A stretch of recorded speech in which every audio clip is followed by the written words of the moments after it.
Chapter 1058. A group of 50 cavalrymen galloped through the grasslands bordering Liangmang toward a pasture heavily guarded by soldiers. Biyao placed unparalleled importance on horse control. Every single one of these cavalrymen carried a saber and crossbow, and their warhorses were all of the best quality. Clearly, they were the elite fighting force of the Biyao. Of the 80 types of horse stalls in Beimang, other than the crow stalls that Dong Zhuo had raised with countless gold and silver tails, there were no other enemy scouts that the crossbowmen took seriously. This was not because the crossbowmen were blindly conceited, but because they had slowly accumulated their self-confidence through countless close combat and bloody battles. As for the white horse scouts, which could be considered the most majestic of the crossbowmen, to put it bluntly, any one of these cavalrymen would have to make a detour and make way for them. Moreover, they would be wholeheartedly convinced of their superiority. This group of former members of the Little Snow Battalion had just accumulated enough military merit to be promoted to the White Horse Scouts. Thus, they had been specially granted permission by the Biyao Protector General, Chu Lushan, to go to the Xianli pasture to select warhorses. If these 50 cavalrymen did not deserve to be proud, then who else in the world deserved to be proud in front of them? During the assault that had turned the Southern Dynasty into a sieve last year, this group of cavalrymen had opened a path for the 8,000 Long Xiang army and the Great Snow Dragon cavalry. They had uprooted more than 10 Beimang beacons and beheaded no less than 200 people. Of the 50 scouts that had penetrated deep into the hinterland, only 4 were left alive. They were the group leader Li Hanlin, the group leaders Lu Dou and Li Shiyue, and the group leader Hudu. Among the 46 new riders, most of them were old scouts, but there were also some who were transferred from the Long Xiang army to the Little Snow camp. For example, the youngest group leader and the youngest crossbowman was a baby-faced teenager named Flea. He used to be a cavalryman of the Long Xiang army. He participated in the Battle of Huluku and killed 4 enemies, which was not too shocking. However, he killed 18 horses, which made the recorder who recorded the military exploits speechless. This teenager, whose ancestors were herdsmen of the border, also made people dumbfounded. He didn't want the military exploits, but he squatted beside his beloved dead horse and wailed, which shocked Yuan Zhuozong and the deputy commander of the cavalry. Old General, he squatted beside the kid and tried to comfort him for a long time, but it was useless. He was so angry that he slapped the kid's head and angrily asked his retinue to bring him a horse that he had ridden for less than half a year. The teenager didn't show any politeness to Commander He and accepted it unwillingly. He even had a bastard attitude of accepting it. If Yuan Zhuozong didn't drag him away, the bad-tempered commander he would have kicked the little bastard. This was not a joke. When he had just become a crossbowman, Sergeant Hong Run had already suffered. In the end, he was beaten into a pig's head by the nimble young man. The young man's martial arts were not methodical. His skills were all unorthodox, especially his horsemanship. He was so skilled that he could lie down and sleep on the back of a galloping horse. Among them, only Sergeant Li Hanlin could touch Big Flea. In fact, if it was a fight, Sergeant Lu Dou could easily defeat the young man. However, he could not withstand the repeated defeats of this rash young man.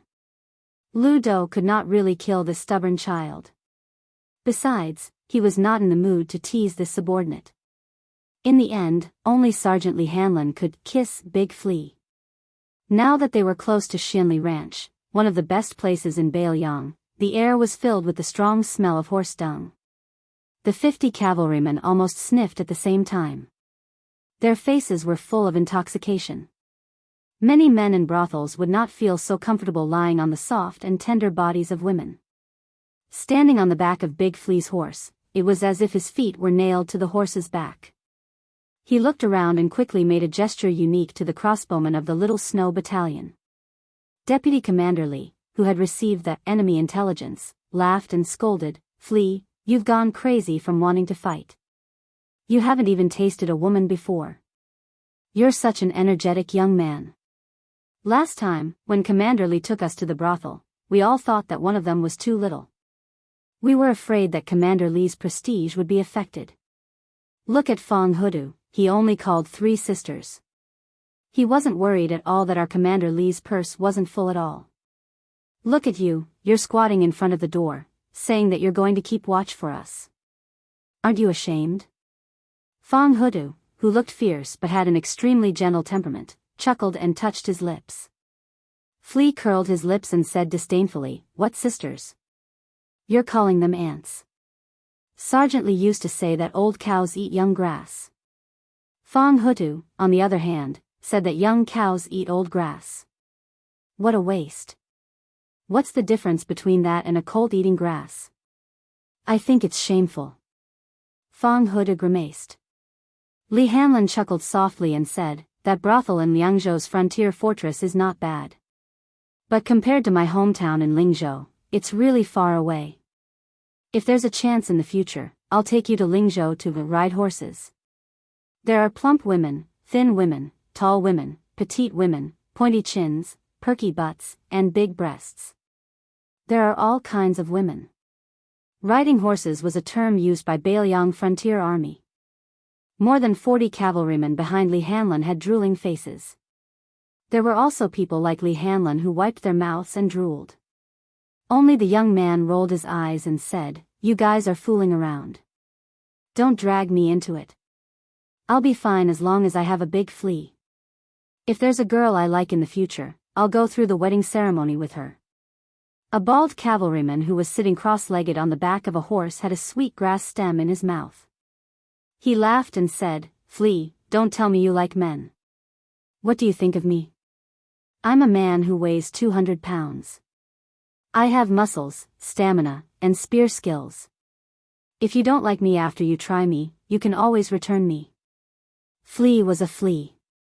However, he had been in the army for many years. He had heard all kinds of dirty words.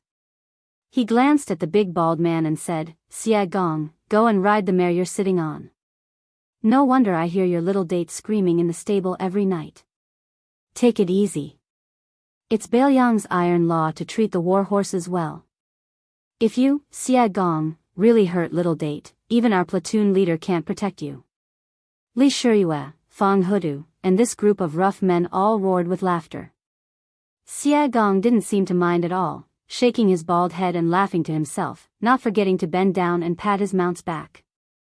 This man who had once used his fingers to gouge out the eyeballs of a northern Mang scout and eat them used an exceptionally gentle voice to say, "Little date, don't lower yourself to our squad leader's level. It's easy to reason with someone who's high enough to bully others." Originally, the crossbowmen didn't have the habit of giving nicknames to their war horses.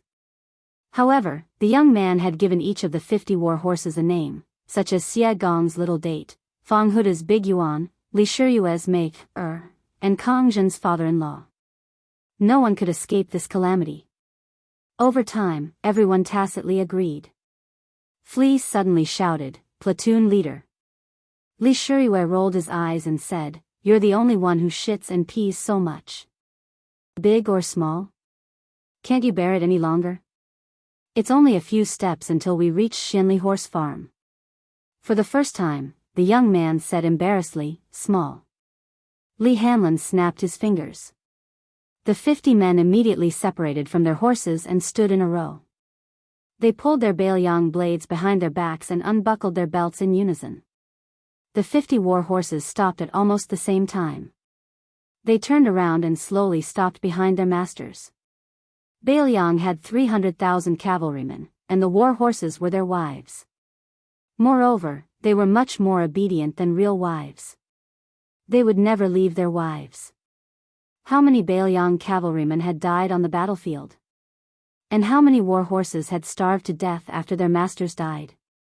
"Platoon leader, I heard that last time you went to Beimang with Deputy Lu and Li Shiyue and killed your way north, you like to use barbarian heads as urinals?" Bullshit. "Platoon leader, why are you being so modest?" The brothers of the Little Snow Battalion all said so. Even the lieutenant didn't deny it. "Deputy Lu, don't you think so?" "Little Biyao, you're still too young and ignorant. What's the use of asking blockhead Lu? You should ask the wise and handsome Lord Li Shiyue." "I'll tell you the truth, Li Shiyue, you peed your pants." "Ah. Damn you. You dare to lie to me? Little Biyao, you've just had sex in a brothel and you dare to make fun of Lord Li Shiyue? Take this." F***CKU, Li Biyao, can you do it? Why did you pee all over my body? Go and pee on a ladle. Alright, stop. Same old rules, whoever pees the furthest will have their war horse eat first. Who is it today? Li Shiyue. Yes, it's definitely you, Li Shiyue. This pee will definitely be all over Bei Mang. That's right. Other than Li Shiyue, who else can pee so flirtatiously? Whoever is shameless, come out. I'll be the first to slap him. Damn it, I can tolerate other people's flattery, but it's clearly you, Gao Changhong, who peed the furthest. You're still a platoon leader, can't you have some backbone? Li Shiyue, even if this bastard peed the furthest, he can only be the trash at the bottom. So you'll still be the first, it's a done deal. Lu Do face-bombed. Having such a group of shameless subordinates was really a headache. Li Hanlin, the platoon leader, kept a straight face and nodded his head seriously. He fastened his belt and mounted his horse. After a short period of laughing and joking around, the 50 White Horse Scouts all mounted their horses again. No one was standing, sitting, or lying down sloppily. All of them straightened their backs. The 50 riders charged into the gate of the Xinli ranch in succession. There were only 50 men, 50 swords, and 50 crossbows, but the domineering aura of whoever blocked the way would die was vividly displayed in this silent and austere charge. The soldiers on the horse ranch's arrow tower stared blankly at the 50 riders. Their hearts swayed, and their faces were filled with worship and reverence from the bottom of their hearts. Chapter 1059. The group ascended the beacon tower at the peak of Luohu Hill. There was the old Grand Preceptor Sun Shiji, the green-robed scholar Chao Changqing, who was still ranked 4th in the martial rankings, Jianghu, who carried a red sandalwood sword case, and a dozen or so people from West Chu who had come out of Honglu Cave. Most of them had followed their fathers and retired to the mountains for many years and were in the prime of their lives.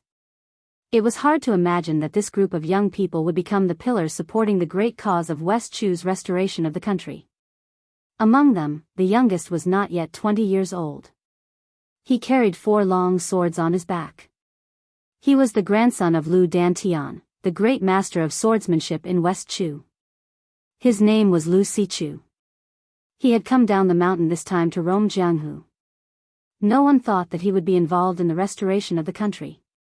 However, the youth had spent some time with Li Chungang in Honglu Cave. At that time, he did not know that the old man in the sheepskin fur coat who transplanted rice was the god of swords. It was too late for regrets. The youth's gaze kept sneaking glances at the princess in front of him. It was like a dragonfly skimming the surface of the water. It was a long time, and it happened many times. However, the elders beside him were not in the mood to pay attention to the ignorant feelings of a child. Jianghu, who was ranked 3rd in the Rouge ranking, also did not pay any attention to this delicate and pretty youth that she always felt had not grown up. As they were ascending the mountain, Pei Sui, the remaining evil, of the Pei family of the spring and autumn period, said softly, "The puppet-like Duke of Huainan Zhao Ying has already sent his troops down the mountain. King of Jing and Zhao Sun's 6,000 cavalry have also arrived at Xiao Ao Lake.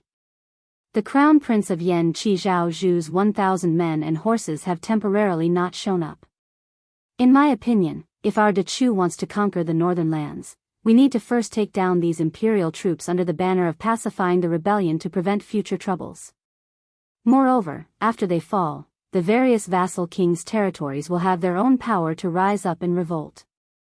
I think that Duke of Guangling Zhao Yi will not gamble his life and family as a stake and raise his troops to rally the other vassal kings." A burly old general who had been on the battlefield nodded in agreement. "Grand Preceptor, Mr. Chao, Pei Sui is right." Sun Shiji climbed the mountain strenuously, gasping for breath, as if he turned a deaf ear. Chao Changqing looked at the torrential Guangling River at the foot of Luohu Hill and smiled. "Xie Shibian, tell me about it." Xie Shibian was a skinny young man, only 4 or 5 years older than Lv Sichu. He said slowly, "If that's the case, our forces will be too scattered, which is exactly what Lu Xingxiang wants. This is a trap set up by the imperial court of Liyang. The bait is the remnants of the fallen kingdoms of the Spring and Autumn dynasties, making us believe that we have an opportunity to take advantage of.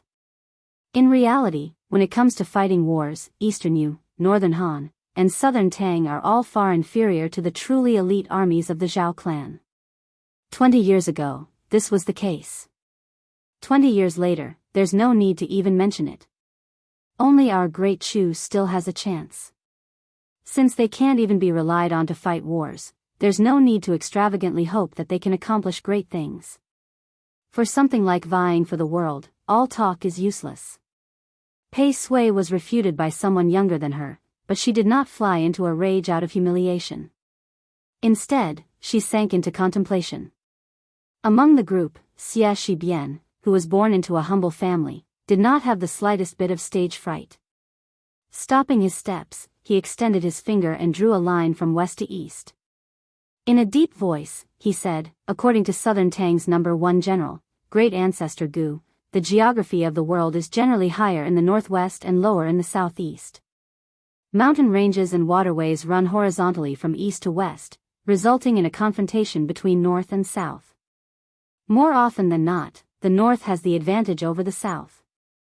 This is especially true for the south and east, which are covered by the ocean and lack room to maneuver. Many of the southern governments like to rely on the great rivers and rivers, using boats to engage in naval warfare to obstruct the northern cavalry from fighting on land. However, the Guangling Road, which is located in the middle of the north and south, is not the same.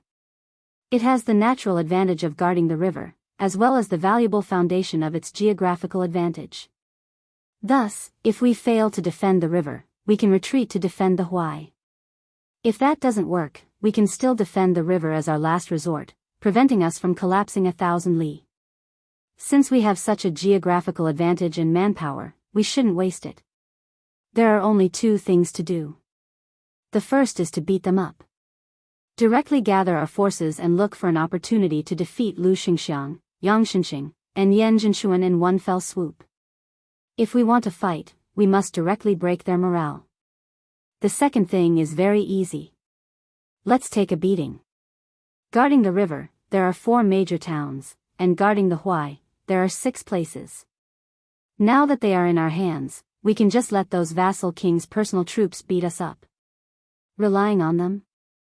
Qiao Changqing did not say that Xie Shibian was right, nor did he say that he was wrong. He laughed softly and said, "Go on. I know you have the nickname, Xie half-sentence."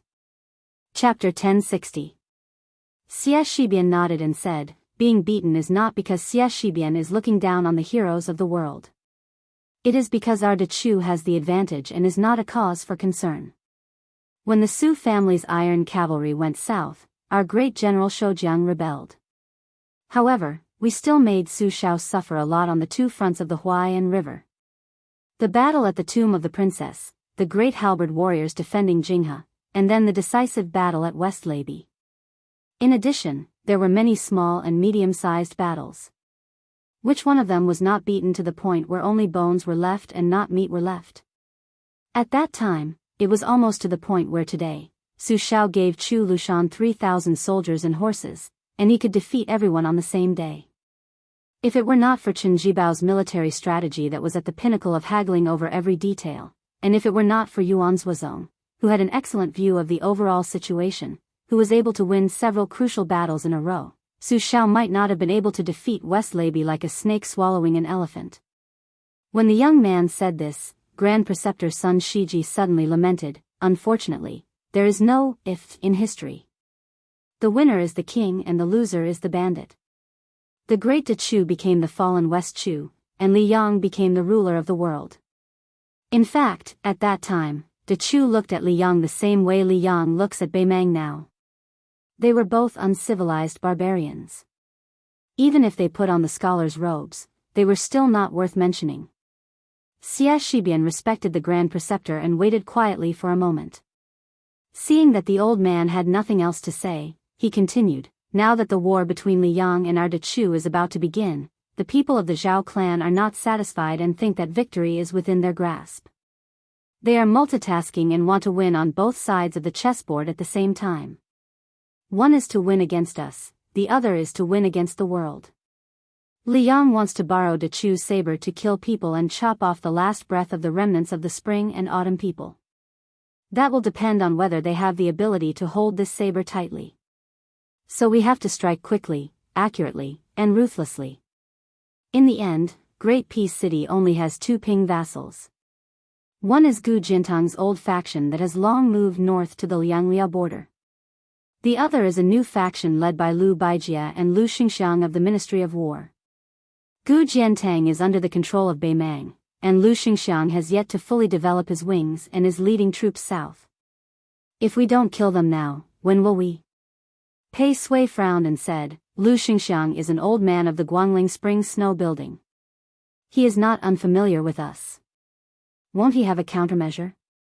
Xie Shibian shook his head and said, Lu Xingxiang knowing is one thing, whether he can do it or not is another. Just talk about the Ministry of War. Lu Xingxiang is only the left assistant minister, not even a minister. How can he control Yang Shenxing and Yan Jinshuan, these old generals who have made meritorious contributions during the spring and autumn period? Besides, Pei Sui smiled and said, you don't need to say the second half of your thanks. I know. The son of the Zhao family is incomparably conceited. Perhaps he is intentionally giving us a taste of the sweetness. Just as you said, the armies of the vassals are all bait. Since the Liang imperial court dares to have such disdainful thoughts, there is no harm in openly climbing up the pole. Xie Shibian smiled knowingly. Sun Shiji walked into the beacon and climbed the stairs to the top. He gazed at the rolling eastern dying water at the foot of the mountain. Other than Chao Changqing and Jiang and I, the others had intentionally or unintentionally retreated far away. The old man said faintly, the imperial court has asked me to return here to be the administrator of the Guangling path. There are only 4 words, please enter the jar.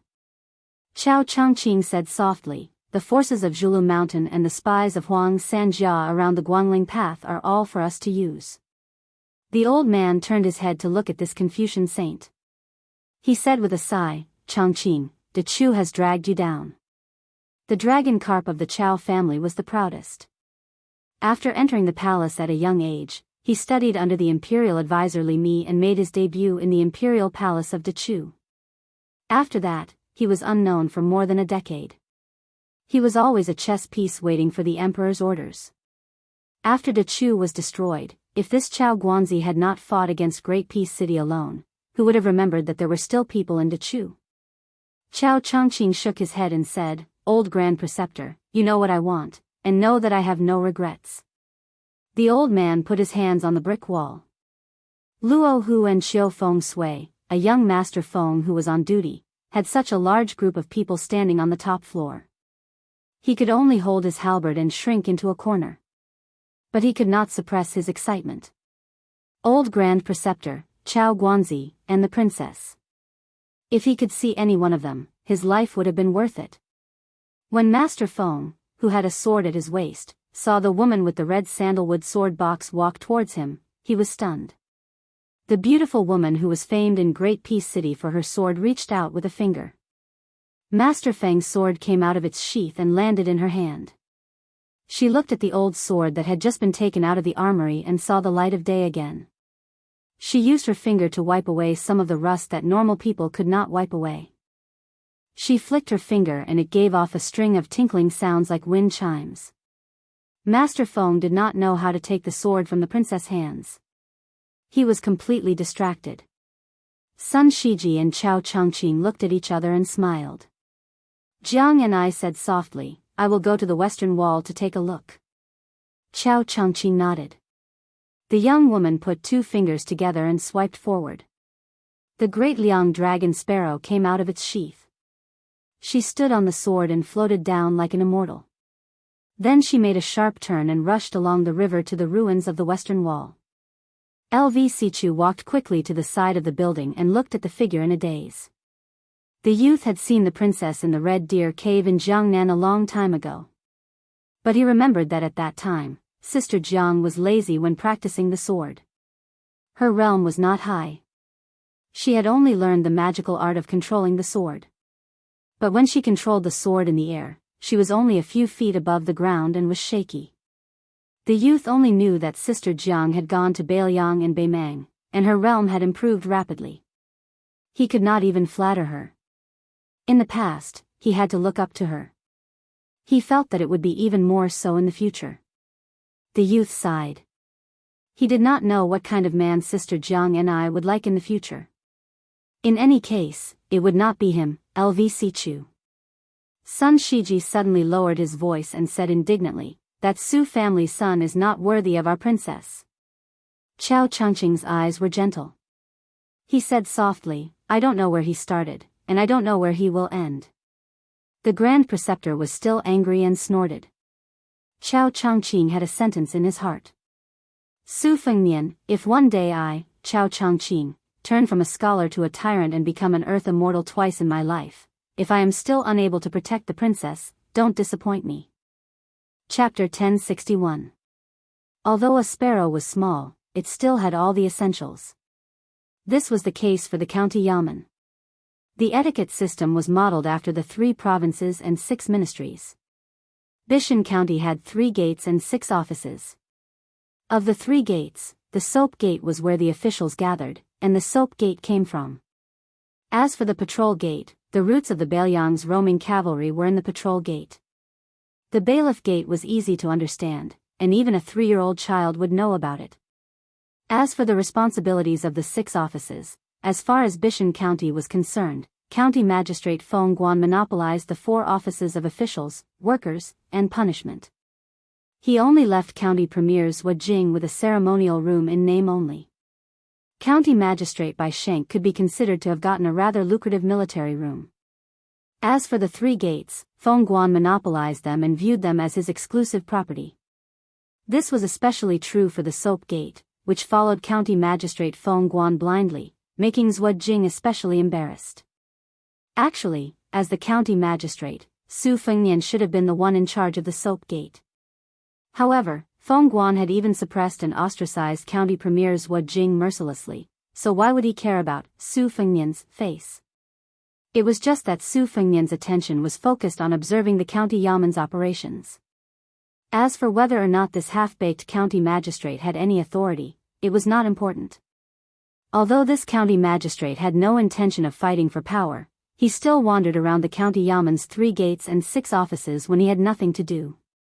There were more than a dozen criminals imprisoned in the torture chamber. There were all sorts of people. There were old men who were unable to retire and purposely came here to make a living. There were human traffickers, young ruffians who were looking for trouble, and lowly flower thieves who stole women's undergarments and were sent to prison. However, among the dozen of them, there was only one old man in his 60s who was handcuffed and shackled. The shackles were large and the shackles were heavy shackles. Altogether, they weighed 34 jin. Su Fengnian had specially browsed through the files of the torture chamber, but he couldn't find any clues. Later, he invited the leader of the torture chamber to drink and finally got some information. He only knew that the old man's surname was Shen. He was a notorious bandit in Hezhou. It seemed that he had done a big business that cost him his head. After he succeeded, he didn't divide the loot evenly. Last year, he was attacked by a gang in Qingshan County of Yuzhou and was seriously injured. He fled to this county and was locked up for more than half a year. Originally, he should have been escorted to the county city to be executed at the beginning of this year. However, due to the change in Yuzhou, the new people in Bishan County replaced the old, so the execution was delayed. As for why he wasn't recorded in the torture chamber's records, it was because the leader of the torture chamber was drunk and didn't speak clearly. Since Su Fengnian had nothing to do, he would come to the prison every few days. He would bring a pot of green ant wine and some scraps of meat to eat. He would move a chair to sit in the middle of the aisle and chat with the fellows who had been imprisoned on both sides of the aisle. In the end, other than Thief Shen, all the fellows in the prison would ask for green ant wine to drink. Su Fengnian also rarely refused. After a few rounds, they actually became like drinking buddies. Old man Shen, on the other hand, had been watching coldly from the sidelines. Occasionally, he would open his eyes and look at them. Using the words of the prisoners in the torture chamber, this old bastard had killed several people. He had a murderous aura and a heavy aura. Every time the skinny old man forced his eyelids open, the corners of his mouth would curl up into a sinister sneer. He looked at the young registrar sitting outside the prison cell, as if he could pull that head off his shoulders with one hand if he wanted to. Every time this happened, the middle-aged man in the cell next to the only serious criminal in Bishan County would try his best to hide his worry. The man's surname was Wang, and he looked like an honest farmer. He seemed to have angered one of the big clans in Bishan County. Not only did he lose his family fortune, he was also thrown into prison. In the past half a year, the big clan's disciples had come twice. Each time, they had mocked and ridiculed him. They had even sinisterly declared that they would definitely help support the man's wife and daughter. Even some of the prisoners in the prison felt that this guy was too pitiful. They might as well kill themselves. The enemy's family was enjoying the mother and daughter outside. Could it be that this brother of yours was complaining to those rats that often crawled over his face when he slept? No wonder he was born with a pair of drooping eyebrows. Just by looking at him, one could tell that he was destined to suffer. Today, Su Fengnian sat in the prison cell and chatted with the prisoners. He had just received his salary yesterday. Most of it had been confiscated by Pei Nanwei. He didn't know where she had hidden it. Only a few small taels of silver were left. They said it was enough for a month's worth of wine and that he should do as he saw fit. But now, the tables had turned. After Feng Guan gave the registrar a workshop, it was mostly County Premier Zhuo Jing who treated Su Fengnian to wine. As a result, Su Fengnian's finances were not as tight as before. However, the workshop in Bishan County, which was in charge of farming and irrigation, could only get some meat from mosquitoes' legs. It was not worth mentioning. More importantly, for the first time, County Magistrate Feng had taken the initiative to curry favor with the registrar.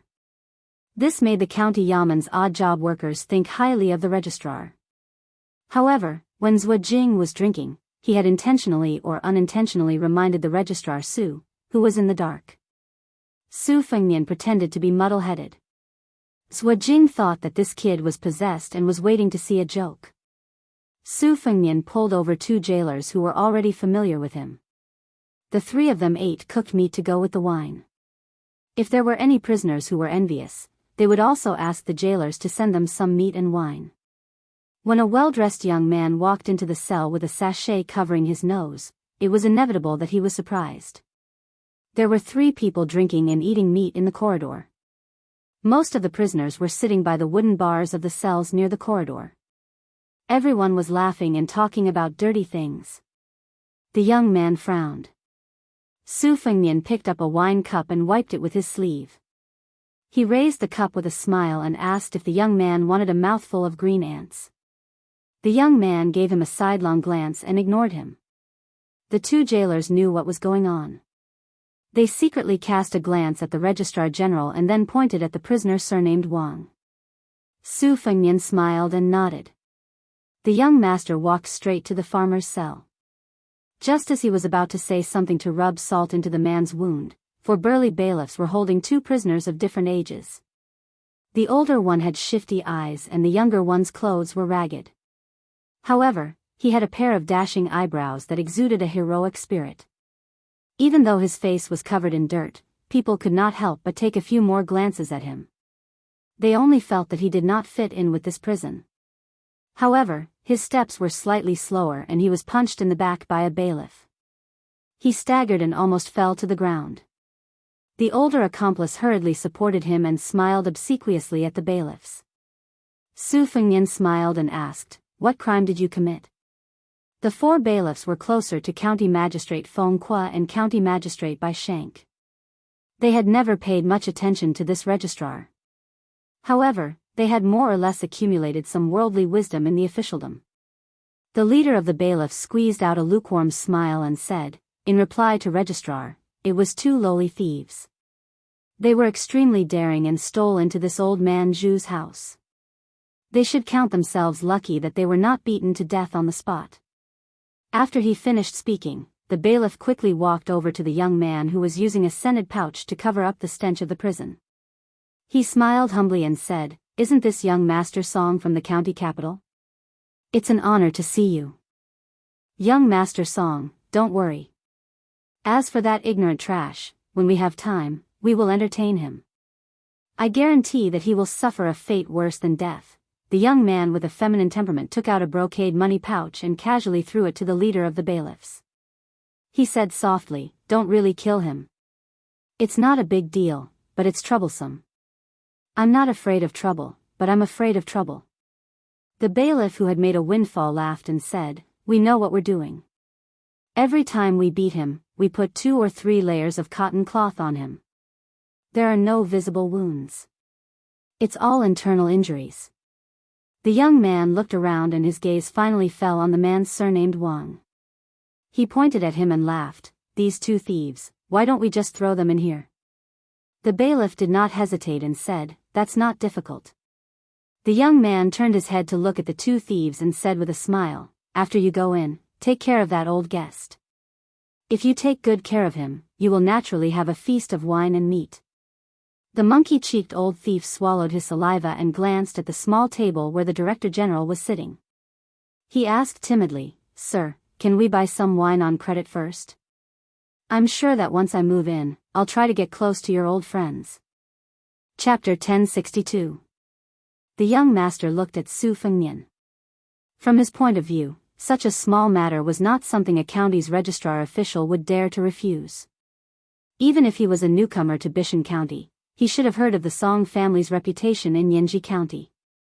However, he quickly raised his eyebrows, and a gloomy expression appeared between his brows. That young registrar official actually reached out his hand and lightly covered the wine cup. It was obvious that he was not giving him any face. The old thief, who most likely would not be able to drink, saw this scene and was secretly delighted. Since he had unintentionally fanned the flames once, causing a rift between an official and a big playboy, it was not much worse than drinking to his heart's content. Young Master Song sniffed the fragrant sandalwood fragments from the sachet and smiled sinisterly. "Good, I didn't think that there would be someone in Bishan County that I, Song you, could not invite. Thank you for your advice." The middle-aged man surnamed Wang, who had never tried to strike up a conversation with Su Fengnian, raised his head and smiled gratefully at this registrar official who did not seem to know the rules of officialdom. Song Yu, the son of the Song family of Yanji County, directly walked out of the cell. After the bailiffs pushed the 2 thieves into the cell, they also left in large strides. After the registrar official offended young Master Song, he did not even bother to say goodbye. Registrar official Su, who had inadvertently made an enemy, stood up and was about to leave the cell when the old felon with the large bridle suddenly grinned and said, "Young man surnamed Su, your position as an official is quite interesting. I've drunk a few cups of your wine. Don't you mind dirtying my mouth? Come, bring me some wine." Su Fengnian was indifferent. He walked out of the cell and left the wine and meat to the jailer. The old felon cursed and swore, but his eyes met with his 2 new neighbors. They both nodded. It was a moonlit night with few stars. Su Fengnian was on duty in the workshop. The workshop was in the same row as the torture chamber, but it was in a different row. It was further back, but not far from the prison. Although Bishan County was not worth mentioning, there were many experts in the patrolling, arresting, and torture chamber. Bishan County's jurisdiction was large, and there were many disputes. Furthermore, the number of people in the yamen was limited. If one did not have any real ability, they would have to squat in the latrine pit. This latrine pit had long been tormented by the criminals until it stank. The previous officials of the yamen were still able to see the severity of the matter. If too many cases of murder and arson were piled up, it would no longer be a small matter. Su Fengnian was the only one in the workshop. He suddenly stood up, poured himself a cup of wine, and walked out of the room. Coincidentally, he bumped into 4 people walking out of the prison. They were all wearing prison guard uniforms that did not fit them well. Su Fengnian was stunned on the spot. He was about to say something when the old felon, who had been freed from his shackles, rushed forward like lightning and punched him in the forehead. The registrar official flew backwards. Before he landed heavily on the ground, the bandit who had suddenly attacked caught up with him. The bandit lifted his leg and placed it on his back. The registrar official's body quietly landed on the ground without a sound. The old man's wrinkled fingers intertwined as he laughed. It's been a long time since I've exercised my muscles and bones. I couldn't help myself and almost missed the important matter of the cicada shedding its carapace. Among the 3 people behind the old man, there were 2 bandits and the farmer surnamed Wang who had a tragic past. The latter saw this scene and could not bear to see it. The 2 in front had cold expressions. One of the young men walked forward and glanced at the registrar official lying on the ground. He said softly, "Elder Shen, this person is an official. Why don't you take him as a hostage? Bishan County's night patrol has always been strict. It's quite troublesome. If something happens along the way, at least we can have a protective talisman. It's not too late to kill him." The old man thought for a while and beckoned to the farmer. He said, "Wang Shiwei, you still have some strength. Carry this person and follow this old man into the mountains. In the future, it will be easy for you to find that Song family descendant for revenge." The farmer, who had a bitter face all year round, did not say anything and carried the registrar official on his back. The 4 of them, plus the unconscious registrar official, were familiar with the way. The young man who broke into the prison opened the way. When they heard any noise, they would stop and hide. When they could not hide, they would leap onto the wall. Their lightness skills were excellent. Only Wang Shiwei, who only had a few gene of brute strength, did not have any martial arts skills. The old man with the surname Shen gently grabbed him by the shoulder and carried him up the wall. This was probably what ordinary people called leaping onto roofs and vaulting over walls. The group of people left the county office without any danger. Bishan County did not have any deep trenches or high walls. Tonight, they also did not encounter any patrols. Just like that, they easily escaped into the distance. On a secluded path, 3 men dressed in black met them. The old man stepped on the ground and landed on the back of one of the horses. There were no outsiders around. He laughed loudly and said, "Lu Yu, you and Wang Shiwei ride on the same horse. While you're at it, kill that registrar official and dump his corpse in the wilderness. Treat it as this old man's parting gift to Bishan County." The farmer plucked up his courage and said, "This registrar official is not a bad person. Senior, do you want to be merciful?" The old man sneered and said, "Whether he is a good person or not, it's hard to say. But since he is a good official, he deserves to die. Wang Shiwei, where did you get this woman's kindness from? A dog can't change its habit of eating shit. Serves you right that your wife and daughter were bullied by those weak and powerless descendants of the big clans. If it were this old man, even if he did not have this set of skills, he would still be able to kill that sissy with the scented sachet today." The farmer was silent. He wanted to say something but stopped. Seeing the young man called Lu Yu by the old man walk over, he gritted his teeth and moved back a few steps. He seemed to have made up his mind to protect the life of the young official on his back. Seeing this, the old man frowned and said, "Wang Shiwei, this old man took you out of prison in passing because he saw that you are also a pitiful person. Don't push your luck. This old man's temper is indeed 1,000 times better than when he was young, but the nickname, heart-piercing hand, given to him by his peers in Jianghu is still there. If you don't let go of that registrar official, this old man won't care if Lu Yu kills you as well. Besides, if you want to find a place to sit in the immortal coffin cave, you have to kill someone as proof of your allegiance. This old man will give you one last chance. Either you go to the Yellow Springs with that bullshit registrar official, or I personally kill that brat behind you and go up Mount Fu Yi in a grand manner. This old man has some friendship with the mountain master and the cave master, so he can put in a few good words for you. Otherwise, even if you go up the mountain, no one will treat you as a green onion. Think about it yourself." The honest farmer was in a dilemma and couldn't make up his mind. Feng Guan's face was gloomy. The second in command, Zhua Jing, was expressionless.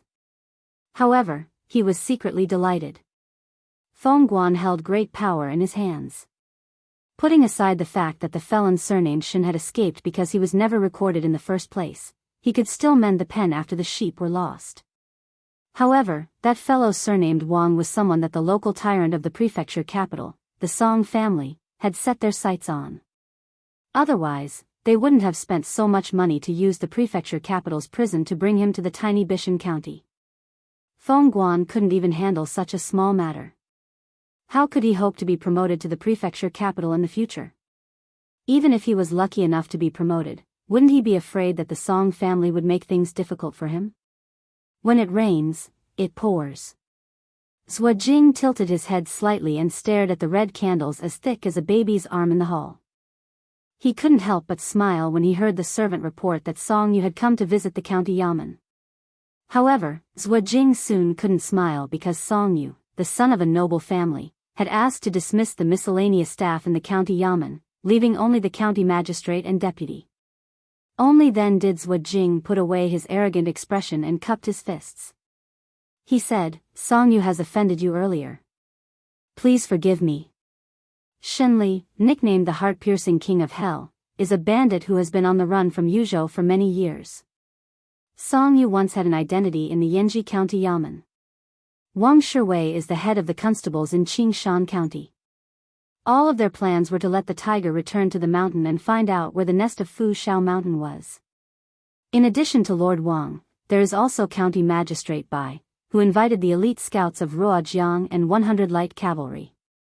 When the time comes, we only need to coordinate with Lord Wang from the inside.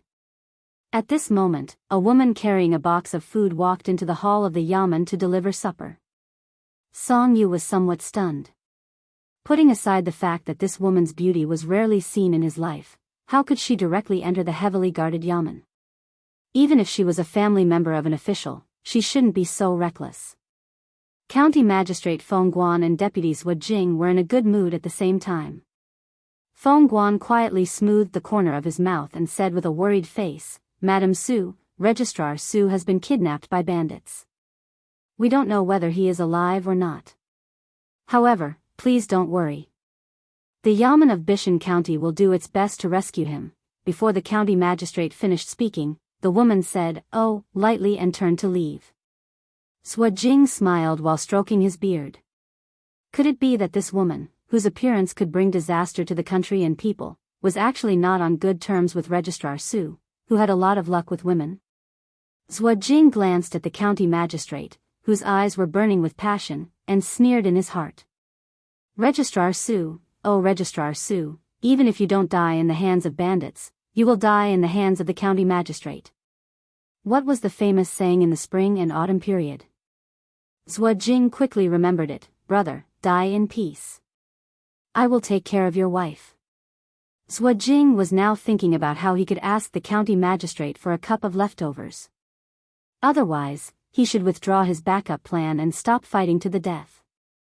Instead, he should wholeheartedly assist the proud and arrogant county magistrate. At worst, the two of them could peacefully become brothers-in-law under the table. Pei Nanwei walked out of the county yamen and walked on the deserted street. She looked at the night sky and said softly, "You don't want to go home at night, do you? Don't you think sleeping on the floor is enough?"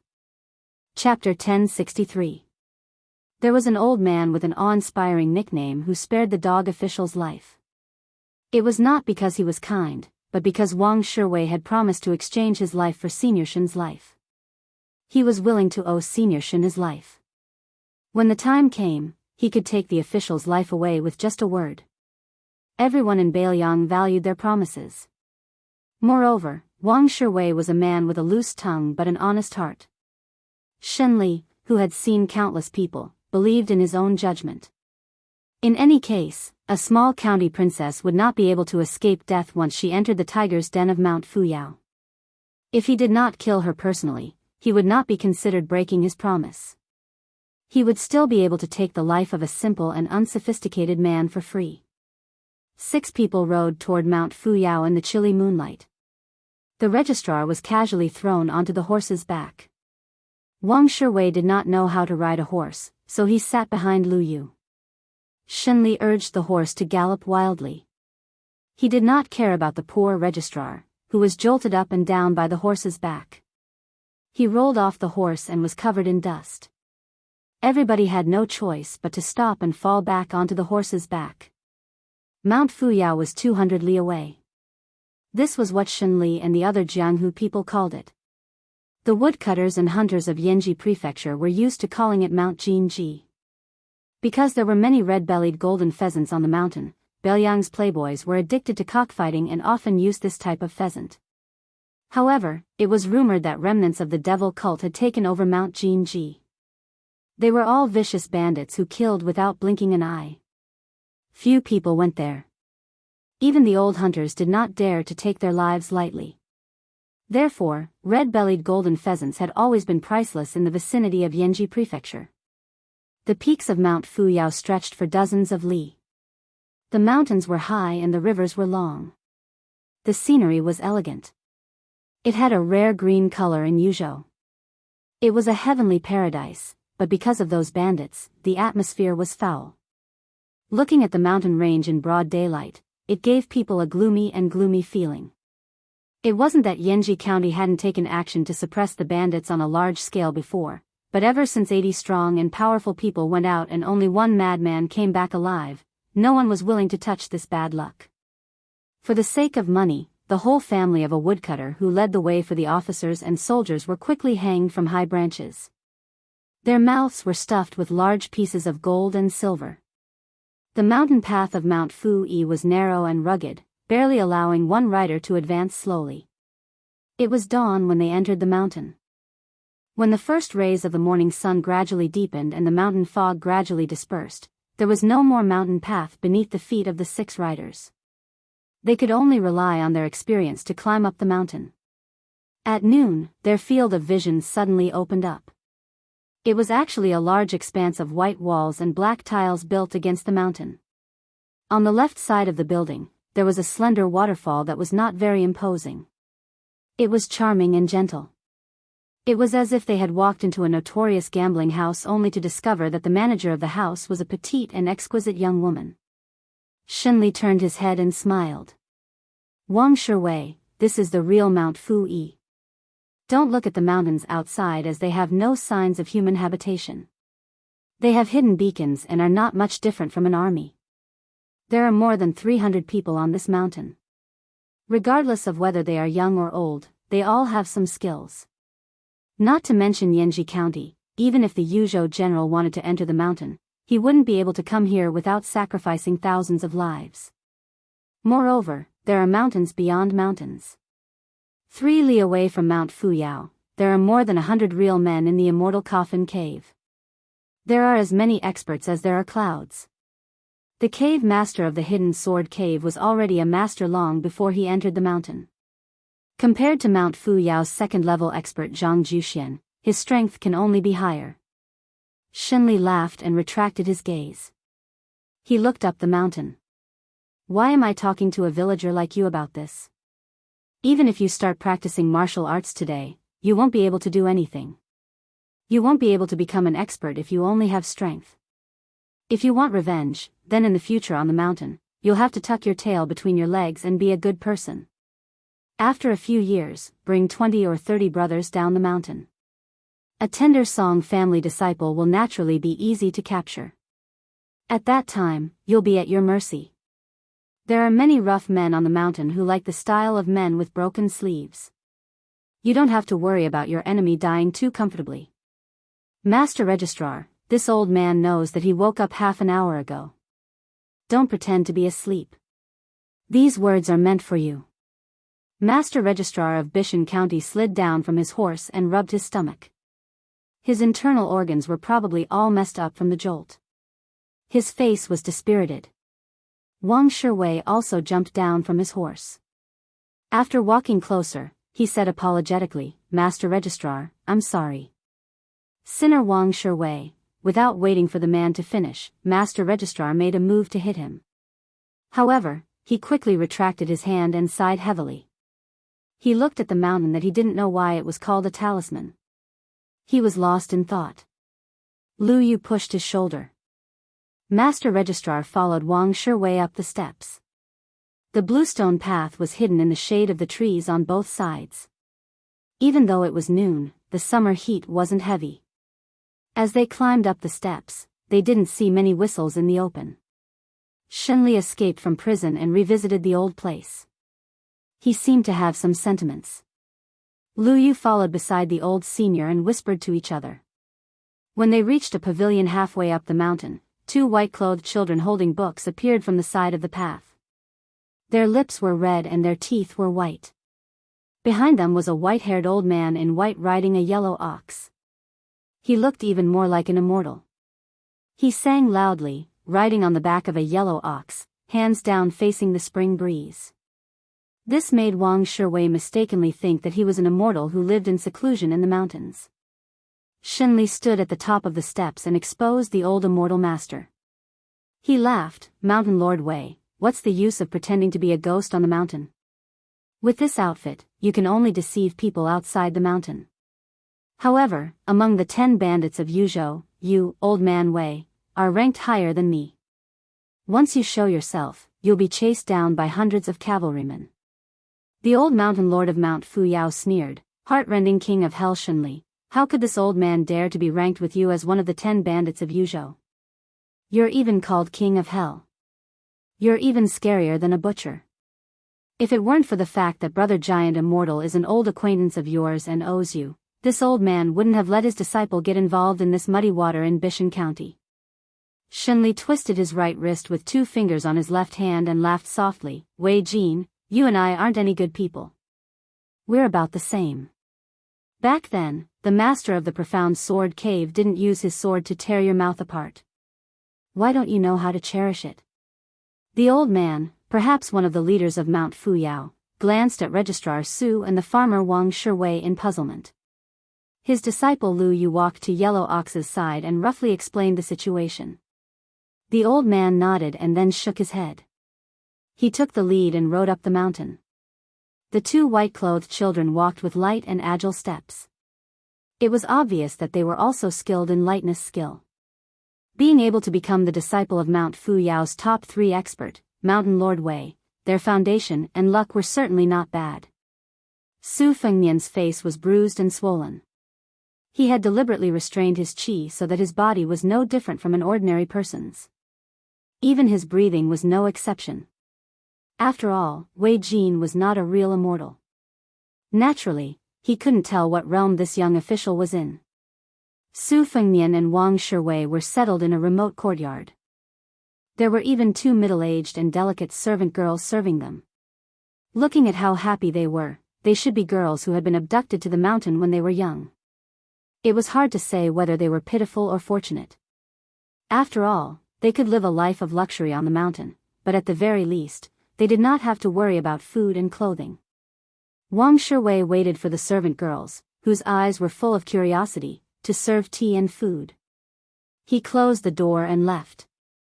This middle-aged man, who used to be one of the top bailiffs in Qingshan County, carefully walked to the window and put his ear to the window paper. When he didn't hear the slightest sound, he sat back down at the table and looked at the county magistrate who was wolfing down the food. He was about to speak when Su Fengnian grabbed a greasy chicken leg and threw it at Wang Shiwei, stopping him from speaking. He glared at him and said in exasperation, King Wang Shiwei. You caused me, a dignified county magistrate, to become a prisoner. If I can return to Bishan County, I'll skin you alive and pull out your tendons. Wang Shiwei caught the chicken leg and smiled bitterly. I hope the magistrate can leave the mountain safely. After eating and drinking to his heart's content, the magistrate picked up a bamboo stick and leisurely picked his teeth. He leaned against the back of the chair and put his feet on the table. Then, he and the chair fell to the floor. Wang Shiwei suddenly turned and looked up. He saw a beautiful woman sitting on the beam with a knife on her knees. She grinned, revealing a pair of canine teeth. Wang Shiwei was shocked. Just now, he did not notice anything strange. If he revealed everything to Registrar Su, then he would really kill this young official who was not bad at all. The woman looked to be in her early 20s. A short knife wrapped in a sheath of gold was placed on her knees. She floated down from the beam and circled around Su Fengnian. She looked at him from head to toe several times. On Fu Fu Mountain, she had seen all kinds of outlaws since she was young. However, it was the first time she saw a pitiful official wearing the official skin. She reached out and pinched Su Fengnian's embroidered bird official's patch. She smiled and asked, "How high are you? What's this thing embroidered on it?" Su Fengnian pretended to be calm and said, in reply to Miss, "I am a 6th rank official. I am the magistrate of Bishan County. I am a secondary 6th rank civil official. The embroidered on it is a heron." The woman tugged at the official's patch and withdrew her hand. She was still reluctant to part with it. She said, "Snowsuit has snow-white hair and a jade-like mouth. She often raises her feet to look at the ship's window. She is a white heron. This miss knows. Why don't you give me this official's robe? This miss will guarantee your safety on Fu Fu Mountain. How about it?" Ignoring Wang Shiwei's signal, Su Fengnian's righteousness was inappropriate. He said in a low voice, "A scholar prefers death to humiliation." Wang Shiwei sighed. The young woman slapped the sesame official's patch and rolled her eyes. "Scholar your head. Humiliation, you bastard. You are as sarcastic as Grandpa Wei. However, do you have Grandpa Wei's skills?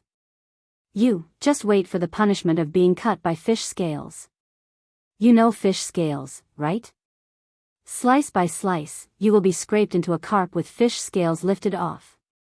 Humph, senior brother Monkey's knife skills are only slightly inferior to my father's." As she spoke, the woman raised her arm and made a hand chop. She then smiled and asked, "I will give you one more chance. Are you going to take it off or not?" This woman was an impatient person. Seeing that the fellow didn't move, she shouted for this miss to do it herself. Very quickly, she took off the official's robe, threw it over her shoulder, and happily skipped out of the room. Su Fengnian sat back in his chair and filled Wang Shiwei's cup with wine. He muttered, "She really is a female bandit." Wang Shiwei said with regret, "Magistrate Su, you should have agreed to this woman's request." Chapter 1064. Su Fengnian smiled. "Thank you for your kindness." Wang Shiwei hesitated for a moment, then moved his chair and said in a low voice, "To tell you the truth, Registrar Su, I'm Wang Shiwei, a constable from Qingyun County. I've been following Shenli's bandits for 6 years. For the past 6 months, I've worked together with my old friend Song Yu from Yanji County to set up this trap. I didn't expect Registrar Su to be in danger." Su Fengnian asked, "Aren't you afraid that I'll leak it?" Wang Shiwei shook his head. "My mission is complete as long as I reach Mount Fuyao. After that, it'll depend on whether Song Yu and County Magistrate Bai can get enough people to suppress the bandits." Wang Shiwei was worried and said with emotion, "But in my opinion, the outcome is hard to predict. Song Yu and I estimated that 100 elite soldiers and 300 to 400 constables from Qingyun County and Yanji County would be enough to kill their way into Mount Fuyao and eradicate this malignant tumor that has taken root in Yuzhou for many years. Along the way, we've set up beacons in accordance with the art of war, and the hidden posts and whistles are quite methodical. What I'm afraid is that when the 500 soldiers of the government finally enter the mountain, the bandits of Mount Fuyao and Immortal Coffin Cave would rather abandon their lairs than fight. Bandits are easy to suppress, but roaming bandits are hard to find." Su Fengnian asked curiously, "Constable Wang, you've put so much thought into it, and you're even willing to take the risk yourself. What are you after?" Wang Shiwei was stunned, then smiled. "What am I after? Registrar Su, may I be so bold as to ask you a question? As an official, shouldn't you be helping the people? I've been a constable for most of my life, and I've seen more than 60 brothers die in the line of duty. If you really want to talk about what I'm after, it's nothing more than peace of mind." This time, it was Su Fengnian's turn to be stunned. Then he smiled and raised his cup. "Here's to you." Wang Shiwei raised his glass and drained it in one gulp. Then, he poured himself another glass. "This wine is really good. Normally, my salary is enough to support my family, but I can't afford to drink this wine." Su Fengnian muttered to himself, "Yes, your salary should be increased." Wang Shiwei laughed heartily, "Registrar Su, thank you for your kind words." Su Fengnian took a sip of wine and asked, "According to the heart-slicing Yama, the master of the deep sword cave has the strength of a master and might be a level 1 expert. Zhang Juxian of Mount Fuyao is also an expert who has been famous for a long time. Not to mention the 400+ bandits on the 2 mountains, just the 2 of them are enough to deal with the soldiers. Unless we mobilize the elite crossbow-carrying infantrymen under one of the 4 captains of Yuzhou and have a large number of experienced scouts to pave the way, we might not be able to succeed even if we double the number, let alone 400. Lord Wang, I think you and that young Master Song who is putting on an act with you are most likely going to fail. After this, you will have to add insult to injury. It's hard to say if you will be able to get a salary in the future. Wang Shiwei, who had slanted eyebrows to begin with, frowned even more. He took a sip of wine to drown his sorrows and punched his thigh. His expression became even more bitter as he said in a muffled voice, "At first, I didn't know that there was a sect called the Immortals' Coffin Cave on Golden Rooster Mountain other than Mount Fuyao." Su Fengnian comforted him, "If Song Yu is a steady person, Lord Wang, you don't have to worry too much. Once they are obstructed in suppressing the bandits, the government will naturally know that they need to increase the number of troops. Moreover, with such a great contribution, everyone will want to have a share of the profits." Now, the Yuzhou provincial court is worried about how to flatter the new provincial governor and the general Huang Fujin. As long as they smell the blood, they will spare no effort to kill the bandits of Golden Chicken Mountain at all costs. Wang Shiwei's eyes lit up. He was convinced and said, "Registrar Su is right. I am ashamed of my inferiority. I'm not belittling myself. Although I can be considered a third-level martial artist and was able to steal the position of the head of the 600 patrolmen in Qingan County, I know myself very well. In terms of ability to be an official, I'm not even a 9th-level official. Compared to Registrar Su, the difference is like heaven and earth." Su Fengnian joked, "Lord Wang, you are flattering a county magistrate who is 1 level lower than you.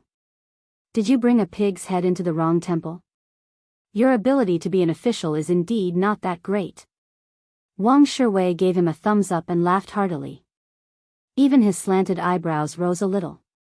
"Registrar Su, I am a boor. No matter what you want, I want to recognize you as my brother. You are to my taste. If you and I can really leave Mount Fuyao alive, I will definitely introduce you to that young Master Song Yu.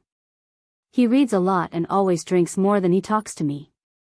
I'm sure he will be able to chat with you." Su Fengnian clinked his cup with the man's and they both drank it in one gulp. There were 2 pots of wine on the table. No matter how one looked at it, there were 2.5 caddies of wine. It was hard to get drunk with wine, but as long as one was happy, it was easy to get drunk with wine. Wang Shiwei drank more than half of the wine and fell asleep on the table. Su Fengnian smiled, got up, opened the door, and walked out of the room. 2 female servants were sitting at a stone table in the courtyard far away. There was a piece of colored rice paper on the table. They were whispering to each other. When they looked up, they saw the young master without his official uniform. They looked at each other and smiled. They were in the prime of their youth. Their skin was as smooth as a spring onion. Moreover, the clothes they wore were cool and refreshing. Not to mention that their necks were exposed. More importantly, they could not hide the view of their soft breasts.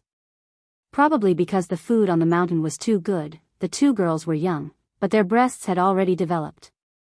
Su Fengnian walked closer to take a look. They were using thin charcoal pens to write the Biyao women's script, which was created by female scholar Yan Dongwu. This women's script was unique.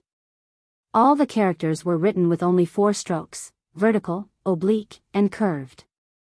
After Yan Dongwu became the crown princess of the Liang dynasty, this women's script became popular all over the country. It was called Female Scholar's Script. It was the same name as the Imperial College's Right Chancellor Jean Lanting's Lanting Familiar Script. Su Fengnian stretched out a finger and pressed it on the coarse rice paper. Just as he was about to decipher the characters, a burst of noisy footsteps came from outside the courtyard. The 2 servants who were polite to him hurriedly put away their charcoal pens and rice paper and stood up to greet him. A tall and sturdy young man with a saber at his side walked out of the courtyard. He stared at Su Fengnian and asked, "You are Su Qi?" The prefect of Bishan County? Su Fengnian nodded. The corner of the young man's mouth twitched. He sneered, what a coincidence. I'm going to use you as the main dish of the celebration feast. You reek of alcohol. It seems that you've also drunk the wine of execution. Then let's go. If your legs are weak, let the 2 girls in the courtyard help you there. I'm easy to talk to. On the way there, you can take advantage of them as much as you want. As long as you don't stop, there's no harm in taking off their clothes and touching them. The 2 servant girls' faces were pale. They lowered their heads, not daring to look at the infamous young saber wielder on Talisman Mountain. Su Fengnian asked an unnecessary question, can't I just not die? Chapter 1065. Behind the young man were several other retainers who also carried sabers. Their appearances matched their statuses, and they all looked fierce and fiendish.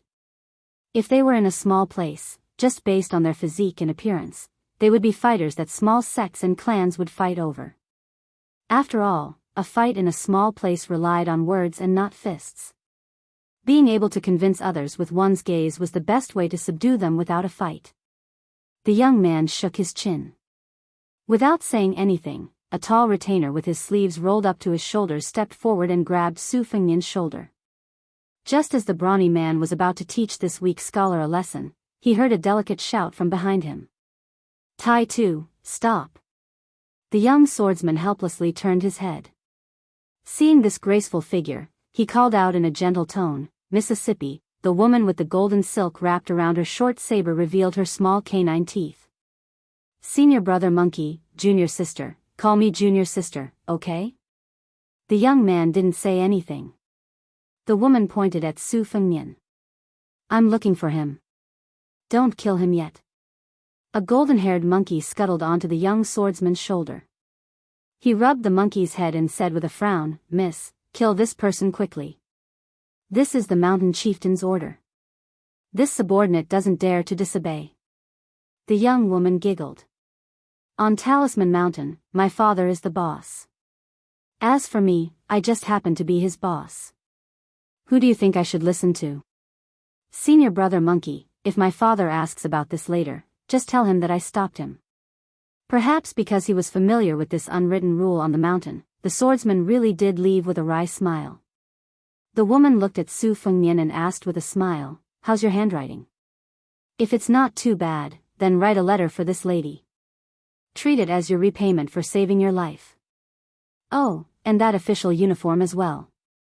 Without waiting for Su Fengnian to say anything, this woman began to order the 2 maidservants to bring over the 4 treasures of the study. As soon as the deep and sharp sheep hair brush was dipped in ink, she could not wait to snatch it from the maidservant's hands and pass it to Su Fengnian. Su Fengnian took the writing brush made of sheep hair that was unique to Biyao. Foreign scholars like to call it cold slag and hated its weakness and bonelessness.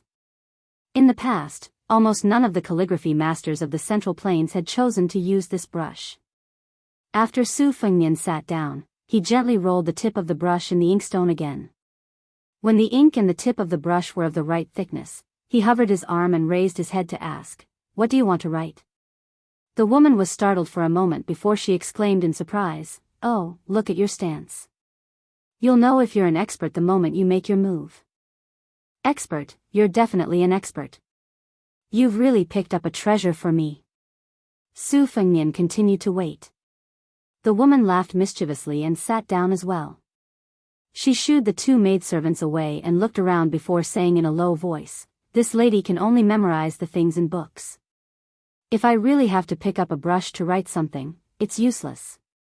Besides, this lady's handwriting is a little unsightly. But Brother Lu from the neighboring mountain is very knowledgeable. He doesn't like crazy women who wield swords and spears.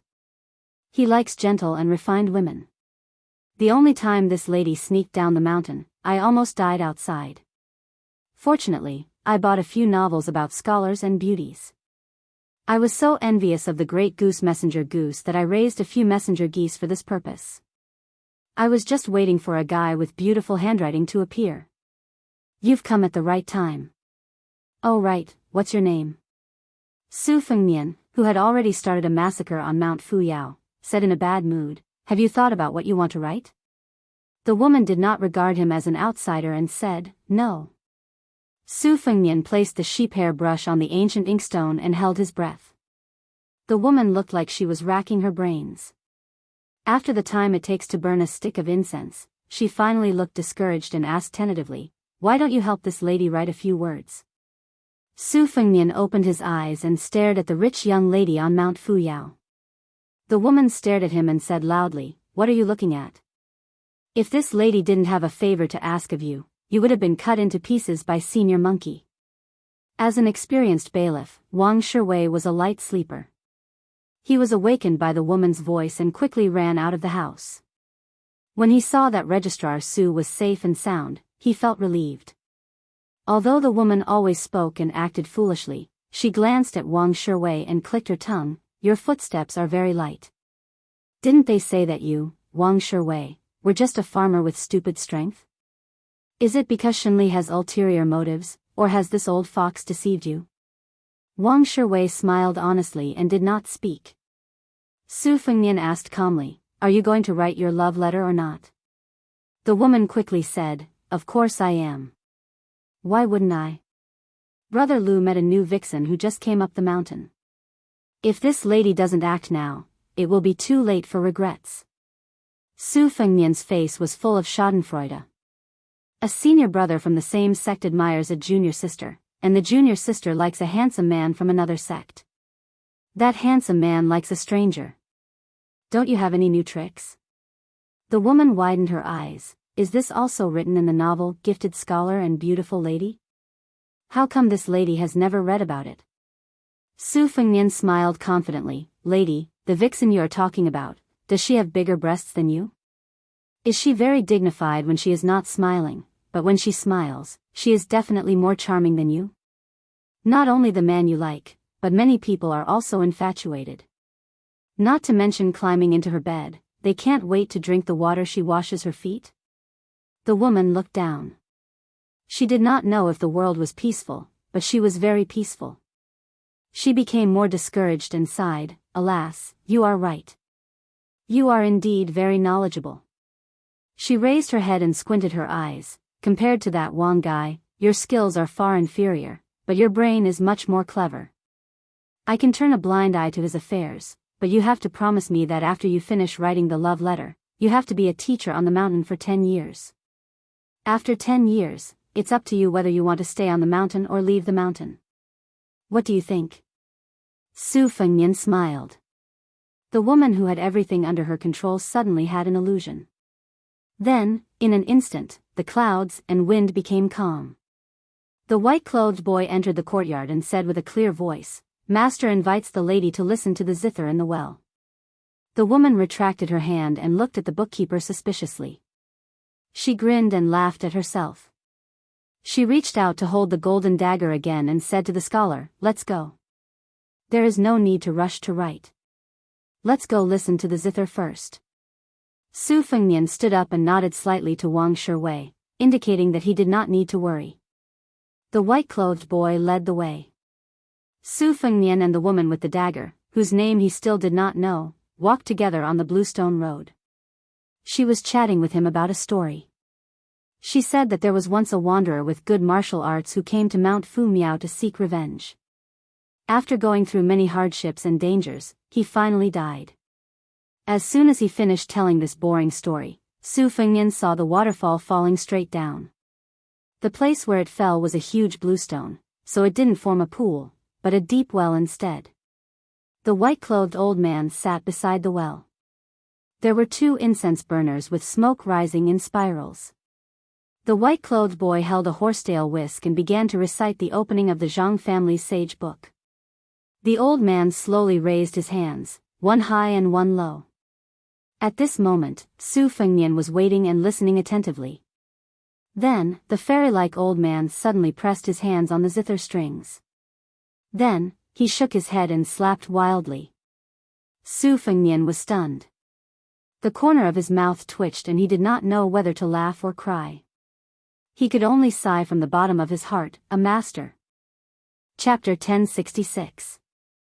After the old master finished playing the zither to his heart's content, he suddenly stood up and slowly lowered his hands.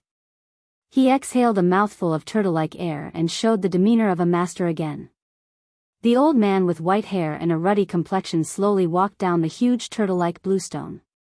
He smiled kindly and asked, "Disciple, has my zither skill improved a bit?" The girl with a sword nodded seriously and gave a thumbs up. "Master, you have improved a lot." Amazing. Even Su Fengnian, who believed that his shamelessness was unparalleled, couldn't stand the shamelessness of this master and disciple. However, if there were a few more of these kind of people on Mount Fushao, he wouldn't have torn the talisman in Yuzhou in one breath. Instead, he would have taken the opportunity to broaden his knowledge. Of course, whether it was the old man with extraordinary zither skills or the girl with a sword who looked silly, they were all very cunning and shrewd. After all, they were not the bandits he met in the front mountain of Qingqing many years ago. Those guys didn't even have the heart to take all the money and would remember to leave some money for the journey home. They were all bandits in the same profession, but they were not as murderous as Mount Fushao. Old Man Meng, Little Hawthorn, Little Sparrow. After so many years, their faces were still vivid in his mind. 5 years had passed. He didn't know if Little Hawthorn had taken over as the head of Mount Fushao and if Little Sparrow had become slim and graceful. Su Fengnian's trance only lasted for a blink of an eye. Moreover, his trance didn't affect his ability to check the flow of qi around him. To put it simply, even if Su Fengnian fell into a deep sleep and allowed a level 2 master to attack him with all his strength, the latter would still die on the spot. The scenery on the 9th floor was not only for the masters who were already immortals in the eyes of the common people in Jianghu, but even the King Kong finger of the first 2 realms of level 1 couldn't imagine how magnificent the martial arts picture scroll was when it was completely unfolded. Now, Su Fengnian would occasionally think about what would happen if he were to face Han Wudi, who was known as an Earth Immortal, outside the divine martial city. "Kid, this old man sees that your root bone is not bad." The old man stared at Su Fengnian. He paused for a moment and then said earnestly, "Why don't you learn how to play the zither from this old man?" Su Fengnian chuckled. 2 people, a man and a woman, came from afar. The man was in his 30s and had an elegant temperament. The woman's appearance was particularly moving, making one want to take pity on her. Only, a pair of long and short sabers hung from her slender waist. Between her brows, there was an awe-inspiring heroic spirit. Her appearance was extremely strange, as if she was not naturally formed, but rather a piece of unpolished jade that had been carved by the nation's top craftsmen. No matter what, this woman belonged to the type that would leave a lasting impression on one's mind. Su Fengnian turned his head and guessed that one person was the handsome man surnamed Lu from the Immortal Coffin Cave. At the same time, he recognized the other person. Even he couldn't help but feel some heartfelt astonishment. It was actually the delicate woman who had accompanied the Tanhua of Kajia Alley. At the time, her name was Fan Shaochai. Afterwards, she used the identity of Lin Yulin's detective Lin to enter the prince's mansion on Mount Qingliang. She investigated the terrain and waited for an opportunity to assassinate him, the Prince of Wutongan, His Royal Highness. Afterwards, her actions were naturally exposed, and she was handed over to the head spy, Lu Qiu. Su Fengnian did not pay any more attention to her after that. He only heard that this woman's real name was Fan Shaochai, and that she was the granddaughter of Northern Han's great general, Fan Baoshan. She was worthy of being a woman who would stupidly run to Liangzhou to kill him, Su Fengnian. She didn't even put much thought into choosing an alias. However, later on, during the fishing net at the Qingrong Monastery in Huangnam County, she was precisely the masked warrior who had nailed the monastery master, Daoist Qing Huai, to the wall with a single blade. When old friends met, Su Fengnian didn't bat an eyelid. Fan Shaochai was the same. Only her eyes flickered with complex and gloomy emotions. Unexpectedly, there wasn't much reasonable hatred. This caused Su Fengnian to feel even more amazed. The 2 people's gazes quietly crossed. The elegant scholar had already opened his mouth and respectfully said to the old man, "Disciple of the Immortal Coffin Cave, Lu Haya, pays respects to Immortal Master Wei." The old man nodded his head, his attention remaining on Fan Shaochai. He got straight to the point and asked, Lu Haya, this young lady is the wondrous woman that the master of your sinking sword cave favored. She is already so old, yet in the end, she doesn't even care about her face anymore. She begged her to abandon the blade and practice the sword, insisting on taking her as a closed-door disciple. Lu Haya smiled gently and replied, Lu Haya does not dare to comment on how my revered teacher haggles. However, perhaps a mortal master Wei does not know this, but Miss Fan was originally the granddaughter of Northern Han's #1 general, Great General Fan. She was stranded among the commoners. By chance, a hermit senior of the Wulin took a liking to her innate talent and taught her blade techniques. The old man impatiently waved his hand and said, This old man is meaningless to talk about. Back then, this old man was Gu Jintang's lackey, not a former subordinate of Biyao. Northern Han was massacred by the Sioux people. If you want revenge, you can't look for this old man. Lu Haya smiled but did not speak.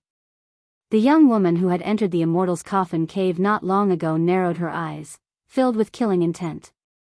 Despite her young age, she seemed to possess the magnificent aura of a junior grandmaster. The old man laughed self-deprecatingly, replying with embarrassment, If we were to ask this old man for a weapon, it would be barely acceptable. After all, this old man's blade and sword are somewhat related to the Fan family of Northern Han. Fortunately, they are both on the new martial arts review's weapon list. The sparrowtail blade is the 16th most famous blade, renowned for its unparalleled sharpness. The rusted copper sword is the 12th most famous blade, unconventional and exceptionally blunt.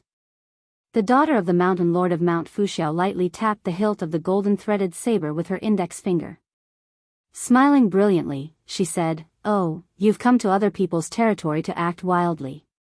How would this young lady know that the master of the sinking sword cave does not have such ability? Back then, when Yuchi and the 36 swords of the sinking sword cave fought at Mount Fuxiao, weren't they equally matched?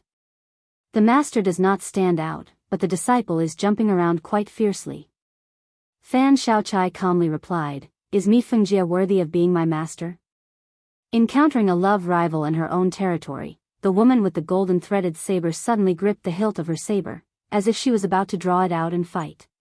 It was as if whoever won would be able to take young Master Lu home.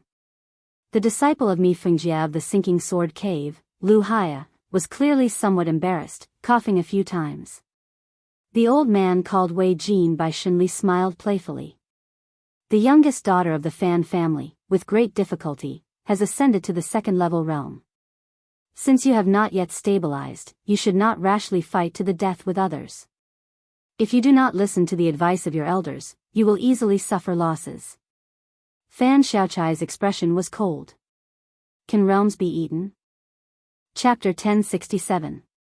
Su Fengnian had a whole new level of respect for Fan Xiaochai. Looking down from above, he could see that Fan Xiaochai's chi was still inferior to his senior Wei Jin's. However, this courage to fight for survival from the jaws of death was enough to make many experts who feared death more and more as their realms climbed feel ashamed of their inferiority. Su Fengnian had put his life on the line many times, but it was not a small number either. He fought against Princess Sui Zhu's retainer on Mount Wudong, Xia Ling of Beimeng at the Duckhead Green Inn, Tuoba Chun Sun, Duan Bo, and Hui Hui on the grasslands, Diwu Raccoon at the foot of Mount Tibing, Yang Taisui at the Iron Gate Pass, Han Xingxian outside Shenwu City, and great celestial phenomenon Lu Haoshi. There were victories and losses, but every opponent's realms were undoubtedly higher than Su Fengnian's. Luck was one reason why Su Fengnian was able to survive, but it was also important that he never shied away from battle and did his best to scheme. The sect master of the Spring Invitation Cottage who had died at Su Fengnian's hands by the Spring God Lake was an excellent example. He was too isolated from the outside world and indulged in meaningless battles. His realms were all he had. He could not even withstand a single blow from an opponent of the same realms, let alone surpassing his realms to kill enemies. Su Fengnian glanced at Fan Xiaochai's exceptionally slender waist and sighed. This extremely delicate girl had actually become a junior grandmaster who could challenge Wei Jin. The affairs of the world were indeed unpredictable. With nothing else to do, Su Fengnian turned his head to look at the waterfall hanging from the cliff, then looked at Fan Xiaochai's waist again. He repeated the same thing over and over again, destroying the intense atmosphere in just a few moments. Fan Shaochai finally faced his sworn enemy head-on and didn't shift his gaze away. Lu Haya stared at the girl he had fallen in love with at first sight in bewilderment, while the noble daughter of Mount Fuxiao glared angrily at the scholar from her neighbor's mountain, leaving behind the second mountain chieftain of Mount Fuxiao, who didn't know who to glare at. Su Fengnian was the first to realize that something was wrong. As expected of an outsider, he asked thoughtlessly, "What are you all doing? Not fighting anymore? Is it over? Aren't you all experts who can fly around without leaving a trace? Even if you don't fight, you can at least spar." The girl with the golden threaded dagger was the first to break her facade. She released her grip on the hilt and could not help but laugh. She deliberately glared at him. "You're the one. Come if you dare." Su Fengnian smiled. "Me? If we're talking, I can easily beat all of you." Fan Shaochai, who was indifferent to everyone, smiled for the first time and asked, "That's it?" Su Fengnian covered his sleeves with his hands and smiled. In the eyes of everyone except Fan Shaochai, he was naturally an embroidered pillow acting shamelessly. A white-clothed boy jogged over, saying that the mountain lord was holding a banquet and wanted his master, Miss Lu Haya, and Fan Shaochai to attend.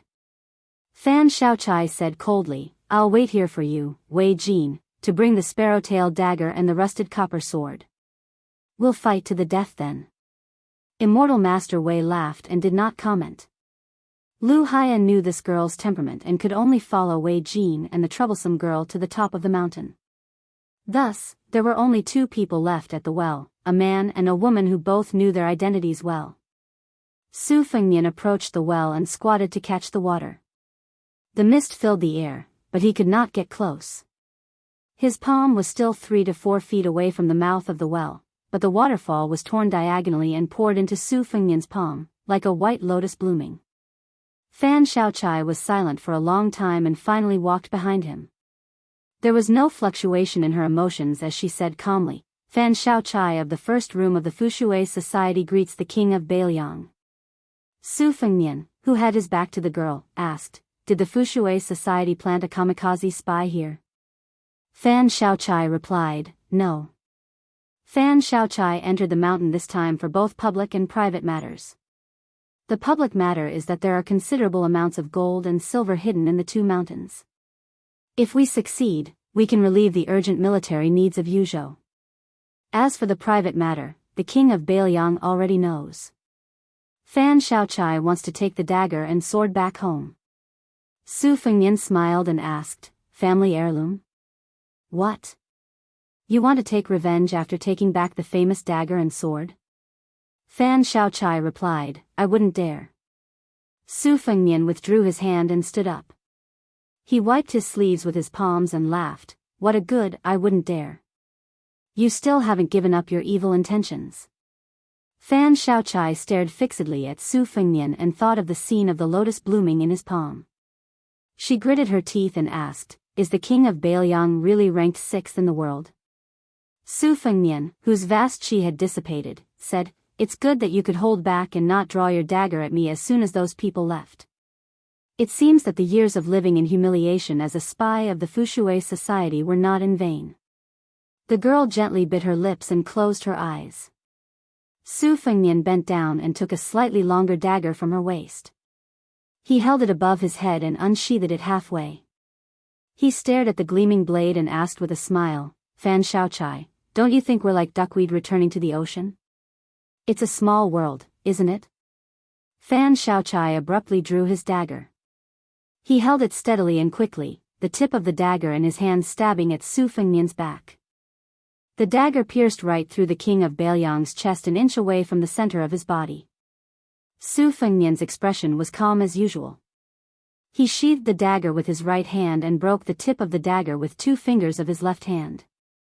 He then patted the dagger lightly, sending Fan Shaochai and the trembling dagger flying backward. Fan Shaochai's entire arm hung limply, but he did not abandon his dagger. Su Fengnian did not look back. He casually tossed the dagger to Fan Shaochai, who had boldly attempted to assassinate him. He then used his qi to draw a stream of water as thick as a wrist to wash away the 2 pools of blood on his chest and back. His wounds then, slowly, healed. After doing all this, Su Fengnian turned around and asked with a smile, "It doesn't feel good, does it?" It wasn't easy to muster up the courage to die together with the enemy, but in the end, you still couldn't kill your enemy. I had the same experience when I faced someone with the surname Lu. However, you're definitely luckier than me. There will be plenty of opportunities like this in the future. You can come and try it with me every time you make a breakthrough. However, before you make a move, be a loyalist of the Furushui Society and treat it as a business deal between us. Fan Xiaochai asked a question that seemed to be out of place. Are you suffering from qi deviation? Su Fengnian ignored him and said with a smile, "The last time I saw you, I felt that your waist was so thin that it couldn't be any thinner. At that time, I was worried that you would break your waist every time you walked." Fan Xiaochai smiled sweetly. "It seems that you haven't gone mad. It's just that you've changed from His Royal Highness to King of Biyao."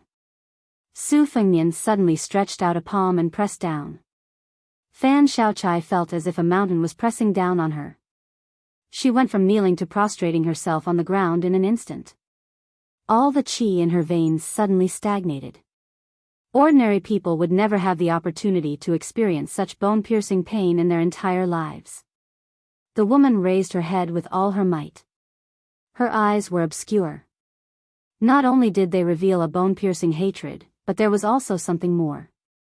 The corners of her mouth were actually curled up in a complicated smile that seemed to contain both extreme pain and extreme pleasure. Su Fengnian said softly, "You've gone mad." Fan Xiaochai crawled forward 1 foot at a time. It was so similar that they were cut from the same cloth. Su Fengnian was in a daze. He sat on the edge of the stone and quietly waited for the woman to crawl to his feet. "Inform the spy responsible for communicating with you outside the mountain. Have Huangfu Shi mobilize 100 crossbowmen and 1,000 armored soldiers to follow behind Song Yubai's army. If there's no movement from Bishan district in half an hour, enter the mountain on your own." Fan Xiaochai seemed to be crying and laughing at the same time. Her internal organs were in turmoil. The woman stretched out a hand with great difficulty and grabbed one of his boots. Blood seeped out of the corner of her mouth as she said hoarsely, "Su Fengnian, just kill me. I beg you." Su Fengnian bent down and reached out to grab her hand. Her haggard and sickly complexion instantly became rosy and natural. Su Fengnian's eyes were intoxicating as he laughed gently. "Fan Xiaochai, what's so hard about wanting to die? Living well is the hard part. Don't look at how leisurely and carefree I am. I'm a king with a different surname and number 6 in the world. If I've used up all my good luck, then I'm just waiting for death with Biyao. Of course, you won't understand even if I explain." Chapter 1068. Lu Haya left the banquet, which had been the same as always. There was still nothing new about it. Without the presence of dragons and snakes, drinking and eating big bowls of wine and meat would be a disgrace. The so-called banquet of Mount Fuyao was nothing more than 1,000 cuts of fish scales or the punishment of big and small sandalwood.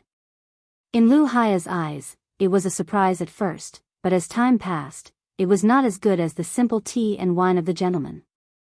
At the banquet just now, the executioner was Shunli, who had returned to the Jianghu. It was the young bladesman squatting on the shoulder monkey's specialty. Their techniques were similar, the only difference being that one used his hands while the other wielded the blade. No one in Mount Fuyao was worried about this prison break.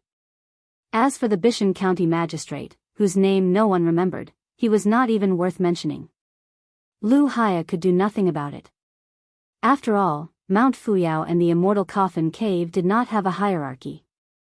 There was no need to talk about who could order who around. Both sides had more or less the same number of first-rate experts, and their overall battle strength was about the same. The reason they had been able to live in peace for more than 10 years was because of their master Mei Fengjie and Zhang Juxian. Lu Haya did not like Zhang Juxian's only daughter, Zhang Shanshan, but he did not dislike her either. If he could marry her casually, Lu Haya would not mind having such a clever girl to warm his bed. However, she was Zhang Juxian's sweetheart. Lu Haya was focused on martial arts and wanted to reach the top of the Jianghu. He did not have the energy to deal with the worldly affairs of Mount Fuyao. Among the few ranked leaders of Mount Fuyao, there were not many who were easy to deal with. Marrying her would be the same as hugging a huge hornet's nest. Perhaps even the hard work he had done in the immortal coffin cave all these years would be destroyed in a single day. Lu Haya walked through the narrow alleyway that was only wide enough for two people to walk side by side. Sunlight poured down from above, drawing a clear line on the walls of the alleyway. Behind him was the girl with the special name. Unsurprisingly, there was a pair of lonely eyes staring at her from afar. Lu Haya thought of his own situation and laughed self-deprecatingly. Wasn't he also oblivious to the situation? Even if Fan Xiaochai's looks were outstanding, he shouldn't have been so infatuated with her. However, every time he saw her slender waist with two sabers hanging from it, he couldn't help but want to take off her extra sabers and her extra clothes, leaving only that smooth curved waist. It would be best if she could bask in the moonlight. It would definitely be very beautiful. If she took off all her clothes, leaving only a pair of embroidered shoes, wouldn't she be even more beautiful? Lu Haya narrowed his eyes. His breathing quickened uncontrollably.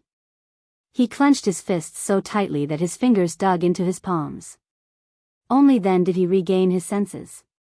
When he left the banquet, the steward on the mountain said that Miss Chai had already moved into the Emerald Pistol courtyard. Lu Haya did not know why she would go back on her word and not wait for Wei Jin to bring the sparrow-tail blade and the rusted copper sword to the falling well for a battle. Was she afraid? Lu Haya did not believe it. If she was afraid of death, she would not have entered the immortal coffin cave alone and fought with the master of the sinking sword cave for more than 60 moves. Every move was on the line and she was surrounded by danger. Lu Haya had never seen his master sword maniac so excited. It was as if an old jade craftsman had unearthed the world's most delicate piece of jade, just waiting for him, Mi Fengjie, to carve it a little. Lu Haya seemed to have heard an older martial uncle mention this girl before. She should be the legendary natural sword embryo, one that was rare in the world. Lu Haya arrived at the Emerald Pistol courtyard. He pushed open the courtyard door and knocked on the door. A cold voice came from inside the room. "Is something the matter?" Lu Haya gently said, "Nothing." The room was silent again. Lu Haya silently left. Inside the room, it was still far from dusk. Fan Xiaochai waited until she was sure that Lu Haya had left the courtyard before lighting a candle. Then, she withdrew her qi and rolled up her sleeves. One snow-white arm rested on the table while the other held the red candle. Drop by drop, the melted candlelight fell on her arm where the black hair was clearly visible. One red and one green. After the candlelight fell, it slowly cooled and then slowly condensed. Fan Xiaochai, who had temporarily withdrawn her qi, was not even as strong as an ordinary woman because her skin was more sensitive and fragile. However, she endured the heat with an expressionless face. She even seemed dissatisfied. She pulled open her collar and raised the red candle, dripping it on the smooth inner curve of her chest. Only then did she let out a long and faint moan. She leaned back in her chair. Fan Xiaochai stretched her neck and subconsciously turned her head. In a daze, she saw the figure that she had dreamed of personally cutting into 1,000 pieces. The woman narrowed her eyes.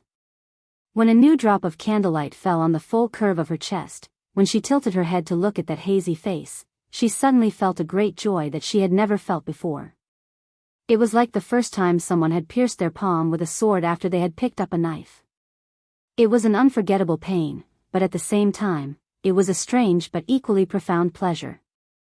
At this moment, Fan Xiaochai did not think about whether she wanted to die or live. She only thought about this figure, the way he could watch her humiliate herself. Fan Xiaochai's delicate body suddenly trembled violently. Her slender legs under the table suddenly straightened, and the figure in her line of sight became increasingly blurry. Fan Xiaochai closed her eyes and gasped for breath.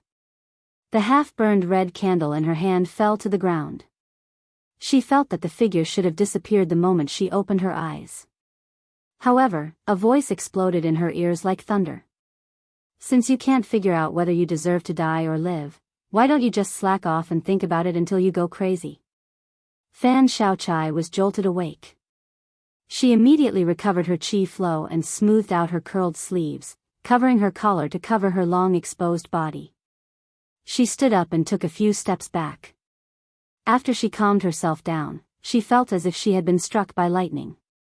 She widened her misty and alluring eyes. You can really mentally travel out of your body?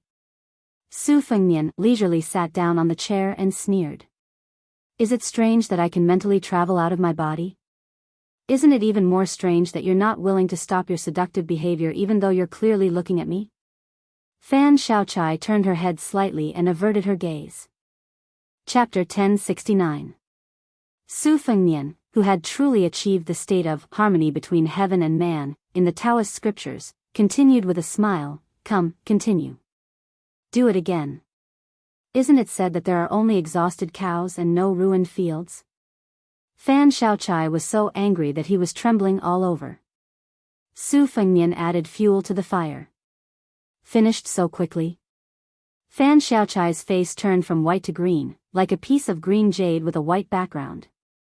Su Fengnian suddenly put a finger to his lips.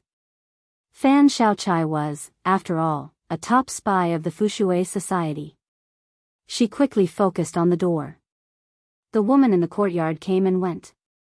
Fan Xiaochai could tell from the sound of her footsteps that it was the muddle-headed Zhang Shanshan. By the time Fan Xiaochai looked away, the out-of-body person had already come back to his senses. There was still about an hour before dawn. Fan Xiaochai, who hadn't slept a wink, reached out to grab the twin sabers under his pillow. As the footsteps in the courtyard drew closer, he heard a knock on the door. Fan Xiaochai asked calmly, What is it? After the uninvited guest knocked on the door, there was no more movement. Fan Xiaochai got out of bed, put on his boots, hung his twin sabers, and opened the door. He was confused to see the figure squatting on the steps. Su Fengnian said softly, Come with me. Fan Xiaochai had no objections. The two of them began to climb the mountain together. Perhaps it was because it was too early this time, or perhaps Su Fengnian was not familiar with the terrain and had taken a few unnecessary detours. In any case, the two of them did not reach the peak of Mount Fuyao to see the most brilliant sunrise from the best viewing point.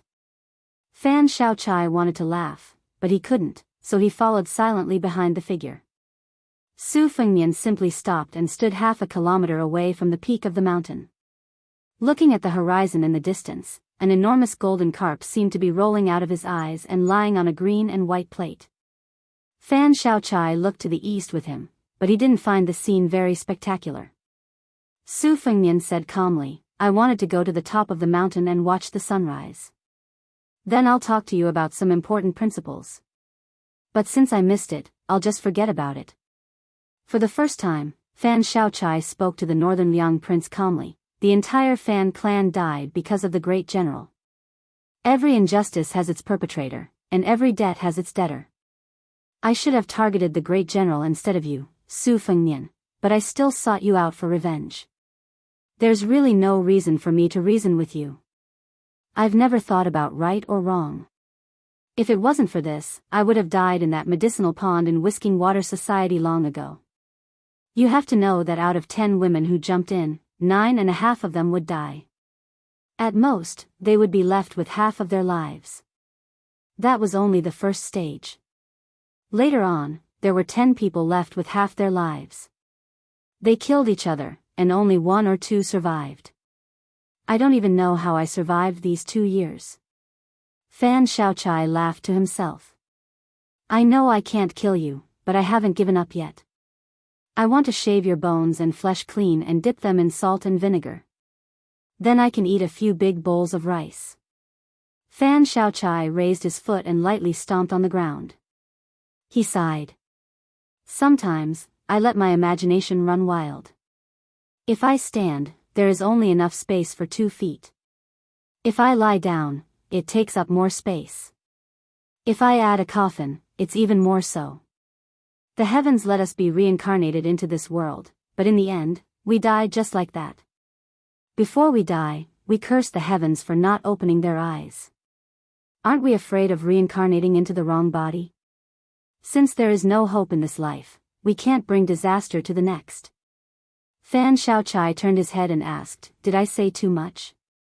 It's probably a bad habit from reading too many books. No wonder when I kill people, I like to torture them while talking. Su Fengnian was silent for a moment.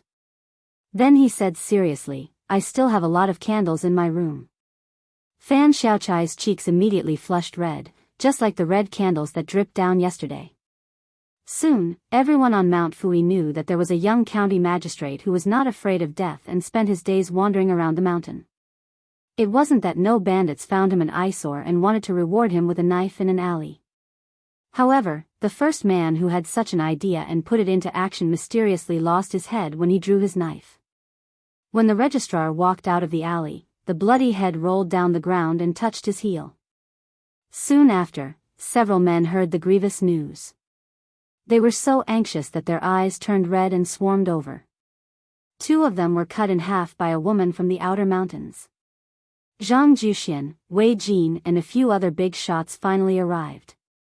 They didn't explain the inside story. Outsiders only knew that immortal Master Wei, in a fit of rage, had agreed to a life and death duel with the female devil surnamed Fan in half a day. However, during this time, no one was allowed to assassinate the registrar official. Thus, rumors and slanders spread. Some people said that the young county magistrate was the demoness lover and that for her, he was willing to give up his future and enter the mountain to be a pair of lovebirds. Some said that the demoness and the registrar were childhood sweethearts and that she was a direct disciple of a first-rate gang in Biyao. When she learned that her lover with a bright future had been kidnapped to Mount Fui, she killed her way here in a fit of anger. Some even said that the two were long-lost siblings, and so on. In short, there were all kinds of strange rumors. There was no most bizarre, only more bizarre. As the life and death battle approached, Mount Fui looked at the young registrar as if they were looking at a dead man. At dawn, Su Fengnian walked alone to the top of the mountain. The wind and rain were dark, and the morning sun was nowhere to be seen. Su Fengnian had been greatly disappointed by the outcome of the battle with the Fu Ding army. He wondered if there would be any surprises this time. Su Fengnian suddenly remembered Fan Xiaochai's little action when he was climbing the mountain that day. He imitated him and stamped his feet. Mount Fui was destined to lose its foothold in Biyao. Would Biyao continue to have a foothold in the world? Su Fengnian stretched out his arms and embraced the world. Chapter 1070. As the date of the life and death agreement drew closer, Mount Fui began to monitor the young registrar more and more carefully. Perhaps it was because Fan Xiaochai was not a registered disciple of the immortal Coffin Cave, so he did not get involved in this mess. Even Lu Haya was called back. However, just as everyone on Mount Fui thought that the demoness had been abandoned, the mountain lord of the immortal Coffin Cave, Mi Fengjie, openly ascended the mountain. Although there were no other experts besides his proud disciple Lu Haya, no one dared to lower their guard. This was because Mi Fengjie was carrying a sword, like an old horse carrying a heavy load. This was because Mi Fengjie had too many swords on his back, no less than 30 of them. At that time, Su Fengnian was squatting on the stone steps of the mountain gate with a few mischievous youths, chatting about the gaudy world outside the mountain in exchange for some red-bellied golden pheasants that they had caught. They were talking about the pros and cons of the courtesans of the 2 prefectures of Liang and Ling, about whose breasts were so tight that not even a drop of water could leak out, whose buttocks could hold more objects when raised. 5 or 6 of the youths were startled by the conversation and began to compare them to the attractive older sisters and aunts on the mountain. They had a rough idea of who they were and then secretly smiled. The youths of the bandits did not have much of a bad impression of this man who was an official. When he talked dirty and bragged, he was just like the elders on the mountain. Someone advised him to settle down and become a bandit. When Su Fengnian saw Mi Fengjie, the hunchbacked old man who had been carrying a sword for more than 40 years was raising his head to wipe his sweat. He stopped walking, shook his back, and reached out to push the ancient swords back to their original positions. The ordinary-looking old man and Su Fengnian looked at each other coldly. Lu Haya whispered something to his master. Only then did Mi Fengjie take another look at Su Fengnian, but that was all. He continued to climb the mountain slowly. The youths beside Su Fengnian were no strangers to this stern hidden sword cave master. The braver ones even threatened to buy a few good swords from Mi Fengjie. The old man ignored most of the youths on Mount Fuyao. Instead, he looked at a sturdy youth who was squatting at the edge of the mountain and had not spoken a word. He casually pulled out an ancient sword that was not commonly seen in Jianghu. It was a scabbard and a scabbard. If the two swords were divided into sizes, they would be the mother and son swords. Mi Fengjie threw the sword to the youth and continued to climb the mountain without saying a word. The youth who had given the sword to him for no reason caught the sword and quickly threw it to the side, not daring to look at it. There were rules in the family and the mountain. The youth did not know who his mother was since he was young and his father had died in a military operation to suppress bandits. He had no one to rely on and did not dare to break the rules of Mount Fuyao. Lu Haya shook his head slightly. This was a once-in-a-lifetime opportunity, yet it had been wasted by this young man. Most people practiced swordsmanship in the immortal coffin cave. How many people had the honor of being personally gifted a sword by their master? The name of the immortal coffin cave came from his master's discovery of a burial ground for ancient swordsmen on the mountain. A cave, a tomb, a corpse, and a sword were used as coffins. Mi Fengjie, who used to roam the world leisurely, received this great fortune and settled down here. He called himself the Lord of the Profound Sword Cave and steadily improved his swordsmanship. Aside from his battle with Zhang Juxian, no one else had seen his master use his sword. Other than going into seclusion to comprehend swordsmanship, every time he came out of seclusion, he would only verbally instruct the younger generation in swordsmanship. Lu Haya's 4 senior brothers and sisters had all been bestowed a famed sword by his master. Only he had received 3. However, compared to Fan Shaochai, Lu Haya was still far behind. Back then, his master had not hesitated to give her half of the ancient swords in the immortal coffin cave just to make this girl call him master. Lu Haya followed behind this elderly swordsman. Sometimes, he would wonder, if this lord of the profound sword cave was willing to come out of seclusion, would he be the legendary sword immortal of Jianghu? Would he be the earth immortal who overlooked the Jianghu? Mi Fengjie frowned and once again stopped in his tracks. He saw Zhang Juxian, whose aptitude was not worth mentioning, coming down from the mountain to welcome him. The bullshit immortal master Wei Jin also came with his companions. Behind them, there were even elites. With such a large force, was Mount Fuyao going to bully him with numbers? Mi Fengjie smiled lightly. Wasn't he also using his sword to bully others? If the experts of Mount Fuyao wanted to come, they would come.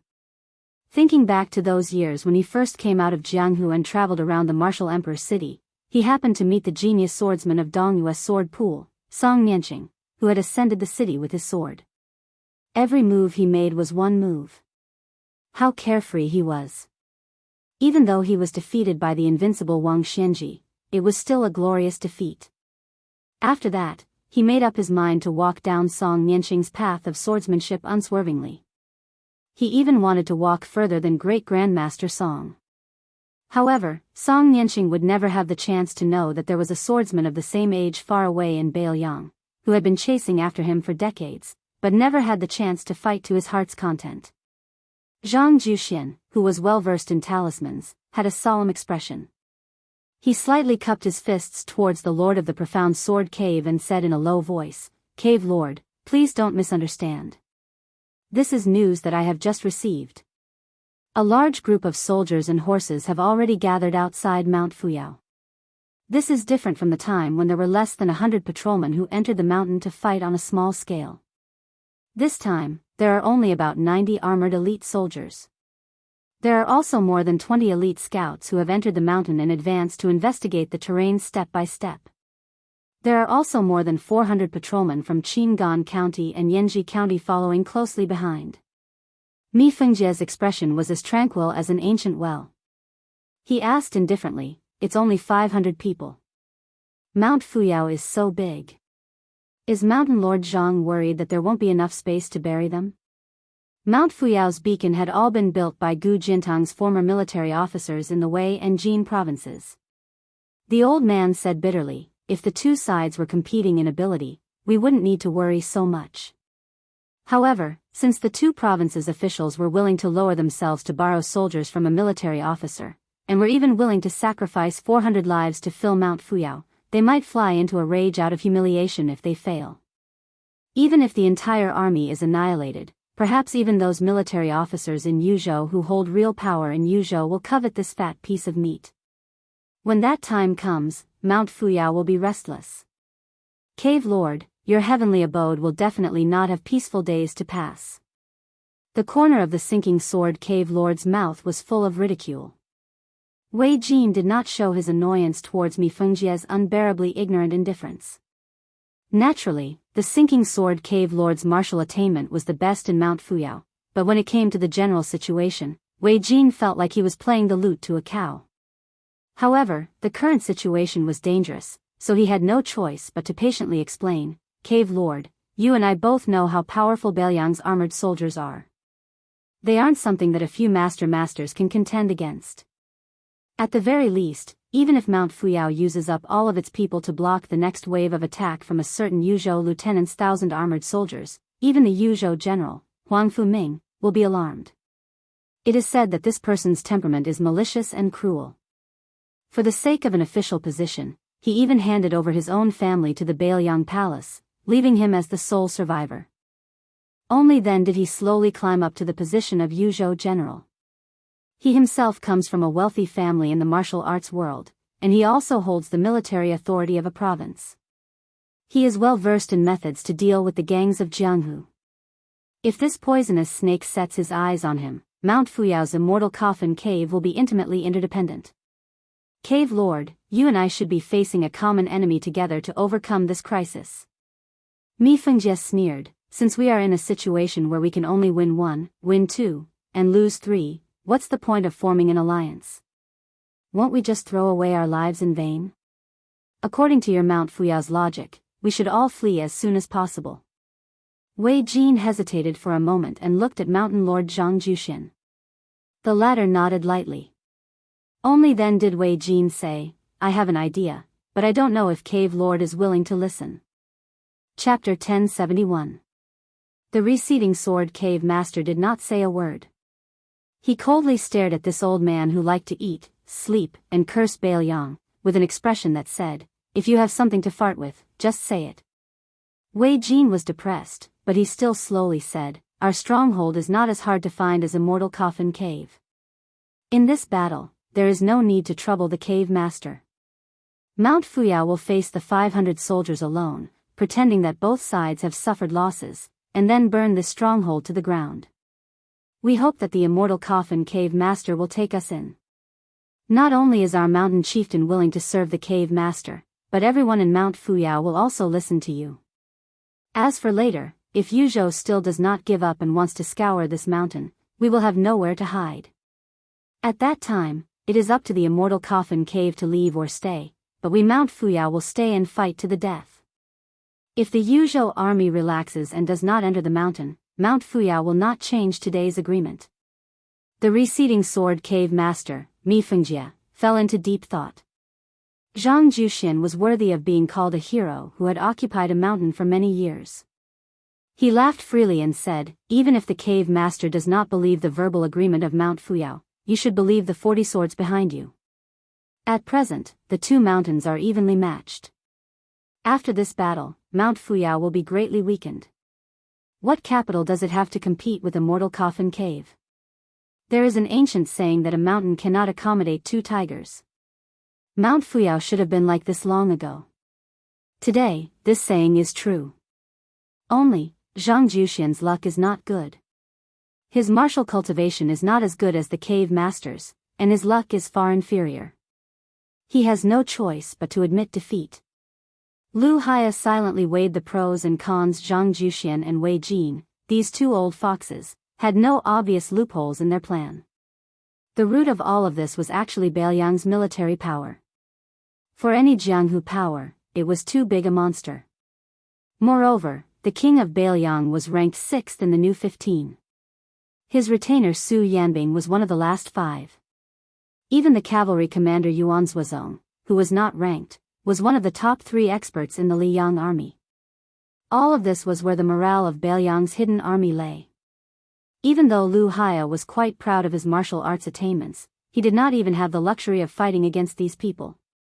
Lu Haya suddenly heard his master instructing him in a flat tone, "Haya, from now on, you will help Mountain Lord Zhang with your meager strength. Treat it as our immortal coffin cave's welcoming ceremony for our esteemed guest." Lu Haya nodded. The etiquette of receiving a guest was all fake. The real thing was for his disciple to verify it with her own eyes. The meticulous Lu Haya caught a glimpse of Zhang Juxian and Wei Jin from the corner of his eye, and he became even more certain that Mount Fuyao was truly facing a calamity and had no choice but to resort to this. Otherwise, who would be willing to live under someone else's roof? Suddenly, Mi Fengjie said, "Fan Shaochai is a sword Dao talent that I hold in high regard. She is also a disciple that I, Mi Fengjie, must take in for seclusion." Wei Jin smiled bitterly.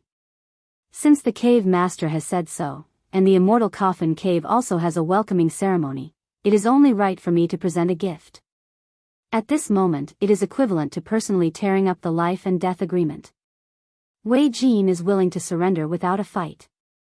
The 2 weapons, the rusted copper sword and the sparrow-tail saber, will also be returned to their rightful owners. Wei Jin raised his hand and called over 2 white-robed boys who were holding the case. He said in a low voice, "Give the rusted sparrow-tail saber to Miss Fan." The 2 white-robed boys looked at each other, and then tears streamed down their faces. It was obvious that they were reluctant to part with it. Even if they were to help their master carry such a famous divine weapon, it would be a great satisfaction. After giving it away, it would be difficult for them to even look at it or touch it in the future. Wei Jin said sternly, "Go." The white-robed boys did not dare to disobey and quickly left. Zhang Juxian smiled and asked, "Cave Master, there is something that I don't know if I should say." Mi Fengjie smiled. "Is everyone in Mount Fuyao so bashful? Since we are one family, there is naturally no need to be polite." Zhang Juxian's face darkened for a moment, but quickly returned to normal. Magnanimously, he said, "On Mount Fuyao, a county magistrate from Yanji County has been kidnapped. She seems to be an old acquaintance of Miss Fan. She has taken a liking to him and did not hesitate to fight to the death with Mountain Chieftain Wei." Mi Fengjie interrupted Zhang Juxian's words, coldly saying, "Fan Shaochai is the granddaughter of my Northern Han's great General Fan. She has taken a liking to a 6th-rank official from Bailiang. What is there to make a fuss about? When she gets tired of playing with him, she can just kill him. With her outstanding talent, how could she possibly stop her cultivation for the sake of love? What a joke." Zhang Juxian was resentful and did not say anything else. Stepping on the setting sun, Su Fengnian carried 2 cages of red-bellied golden pheasants back to the courtyard. At that time, Wang Shiwei had inadvertently revealed a flaw to Wang Xianshan. This seemingly simple and naive woman clearly did not take it lightly. During this time, Su Fengnian was still able to roam about freely, while Wang Shiwei was tightly confined within a courtyard. Hidden sentries were keeping an eye on him. In particular, after news that soldiers were about to enter the mountain spread throughout Mount Fuyao, 2 experts immediately sat down in the courtyard, breathing deeply. This made Wang Shiwei accept life and death. When Su Fengnian entered the courtyard, he was sitting on the steps, drinking in large gulps, exuding a heroic spirit. Su Fengnian was also affected and sat down by his side. Putting down the chicken coop, he took the wine jug from Wang Shiwei's hand and raised his head to take a swig of the strong wine. The dinner after that was exceptionally sumptuous, with plenty of fish and meat. Wang Shiwei chuckled, looking past life and death. He said, "It seems that this group of evildoers on Mount Fuyao will mistakenly kill and not let go. Registrar Su, you have benefited from this Wang's glory for this last meal. That said, if Brother Su still has the chance to leave the mountain, I'd like to trouble you to tell my wife and son in Horsehoof County, Qingan County, that Wang Shiwei did not die in vain.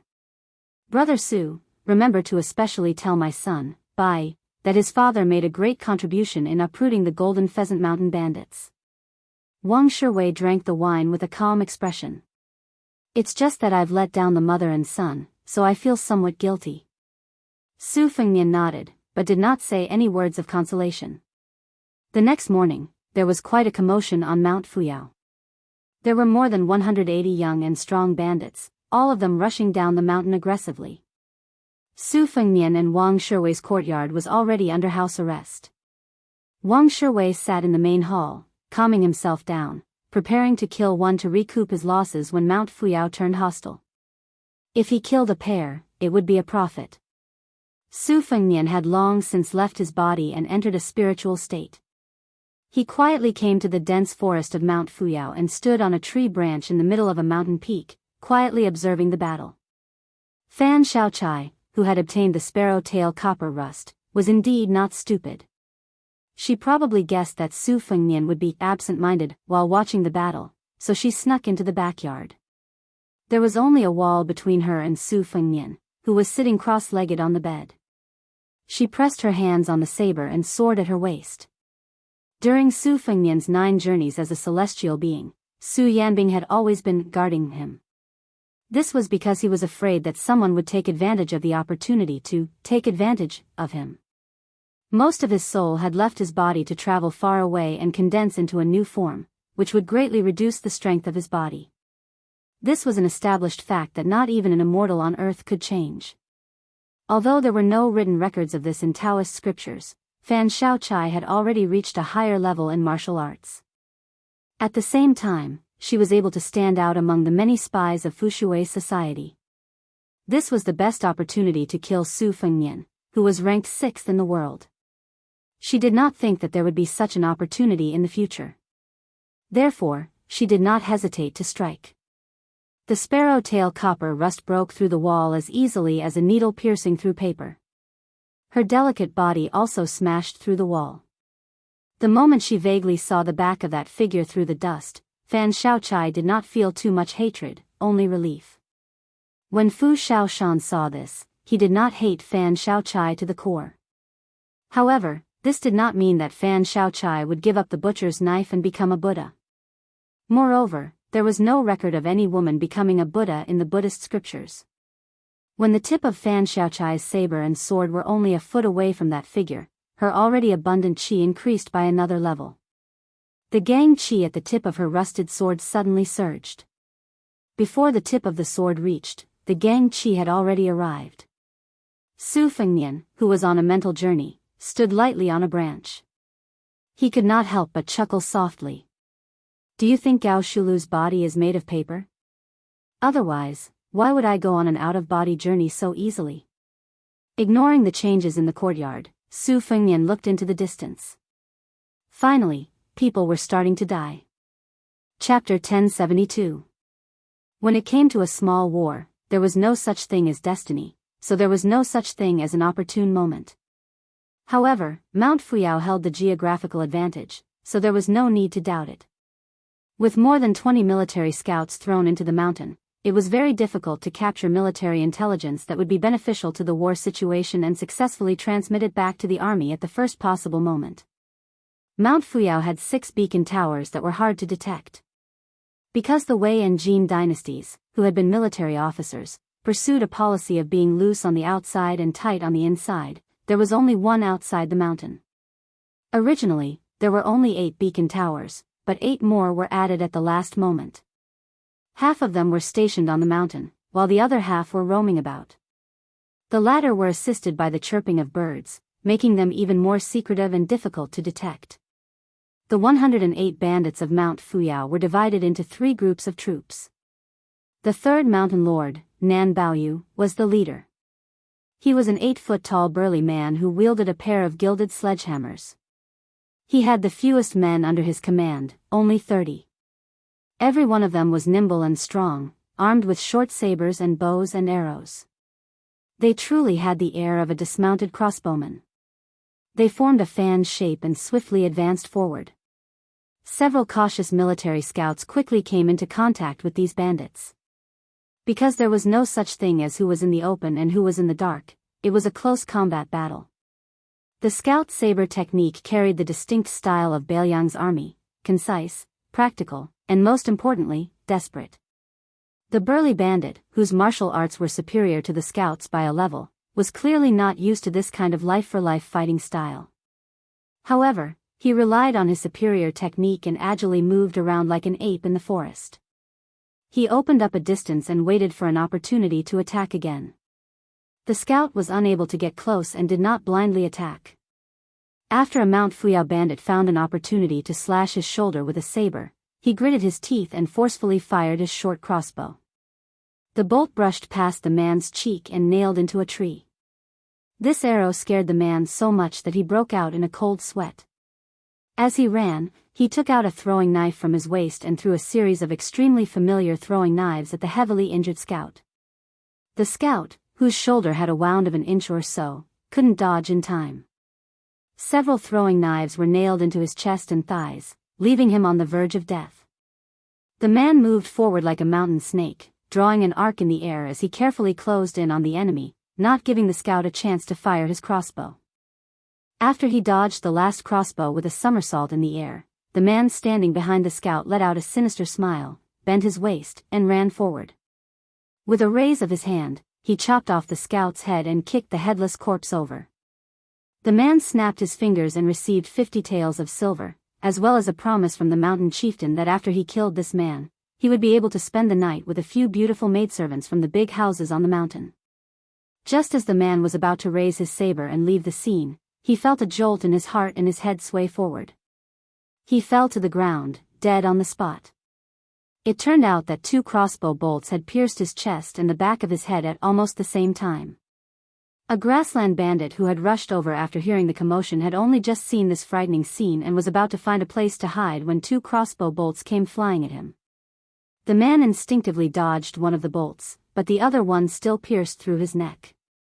He slumped against a tree trunk and abandoned his saber, covering his bleeding neck with both hands. The 2 scouts, one on the ground and one under the tree, made a hand signal to each other. After confirming that there were no fish in the vicinity, they continued to move forward stealthily. This was the Biyao scouts, 3 men make a tiger, that was even more adept than the dead man's flying dagger. In the beginning, most of the Sioux family's soldiers were born as bumpkins. Not to mention military books, they hadn't even touched the 300 or so books on basic knowledge. Their overuse of idioms had always been widely criticized. However, only those who had died under the cold saber during the spring and autumn period understood the ruthlessness and fierceness of their enemies on the battlefield. After the 20-some scouts came into contact with the first wave of bandits on Mount Fuyao, 8 of them died. Using their cooperation, they easily killed the other 9.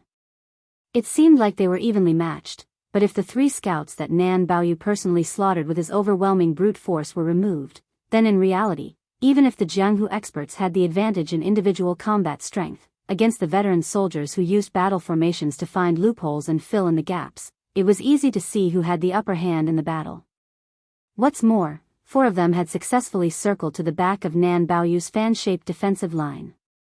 Finally, 2 of them returned to Bishan County's way by Shank and successfully reported the battle situation to Yanji Commandery's Yushui Commandery's Suzhen.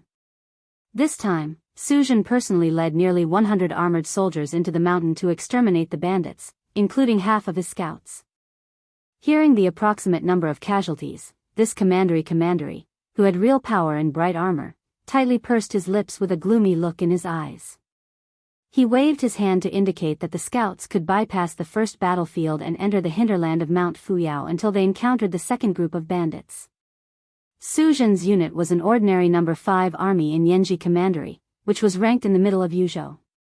However, the scouts trained by Suzhen, who used to be White Horse Scouts of Northern Liang, were very famous in Yuzhou and he was proud of it.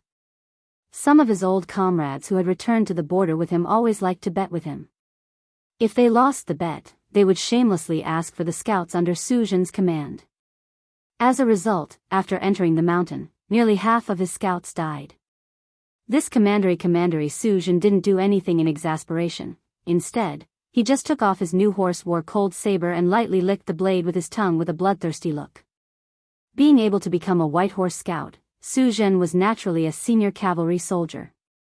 Therefore, even though the local commandant should follow the law of wearing a White Horse cold saber, he still secretly gave away to the commandant above him. Of course, for this reason, Su Jin also cut off 2 pieces of meat to show his filial piety. Looking ahead, Su Jin grinned. After knowing that the commandant who had known him for 10 years knew that the 2 brats were fledglings who had only been scouts for less than half a year, it was said that he was so angry that he threatened to kick Su Jin out of the mountain. His mother even dared to cheat an old sergeant. Besides Bai Shank, Su Jin also had Feng Guan, the county magistrate of Bishan County, who insisted on joining in the fun. Su Jin didn't like him, so he didn't care about his limp after dismounting. After entering the mountain, he moved as fast as he should. This weak scholar probably had quite a few blisters on the soles of his feet. However, Su Jin didn't care whether he lived or died. For the sake of county magistrate Bai, he didn't mind sharing some military merits with him. The 2 deputy commandants each led a light armored infantry soldier. Taking the lead, they watched covetously, waiting for their leader, Su Jin, to give the order. Because Su Jin was worried about the 400 patrolmen in Qingan County and Tuaji County, he needed to personally oversee the situation. He trusted Bai Shank, the county magistrate, and Song Yu, the descendant of a large clan, who he knew well. However, although these 2 young men had the ability, it was a pity that they didn't have enough reputation to convince the wily old fox leaders of the 2 counties. Marching and fighting an army wasn't a child's play on paper. If word got out that he, Su Jin, had brought 500 men and was still struggling to suppress 200 to 300 bandits, he, Su Jin, couldn't afford to lose face. Chapter 1073. Behind Su Jin's scouts were 100 patrol officers with outstanding martial prowess. Although they didn't participate in the first wave of battle, they quickly bumped into Nan Baoyu. The patrol officers of the 2 counties were very careless with the grand task of suppressing the bandits. Su Jin already disliked them for being a hindrance. Since these patrol officers with high official ranks felt that battle merits were at their fingertips, Su Jin allowed them to explore.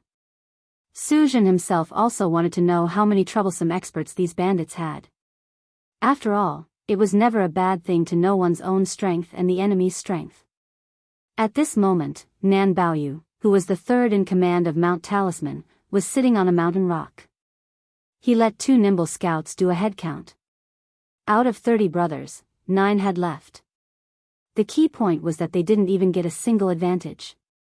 This caused Nan Baoyu to angrily bang his hammers together. The sound was as loud as the ringing of a temple bell. He didn't care about exposing his hiding place. However, the battle didn't give Nan Baoyu, a 3rd-rank expert who was not far from the threshold of master, much time to breathe. Soon, a scout reported that a large group of soldiers had arrived. Nan Baoyu asked how many people there were, but the scout wasn't a proper scout. When he saw a dozen or so patrol officers appear in his line of sight, he was so scared that he immediately turned around and ran. How could he give an accurate number?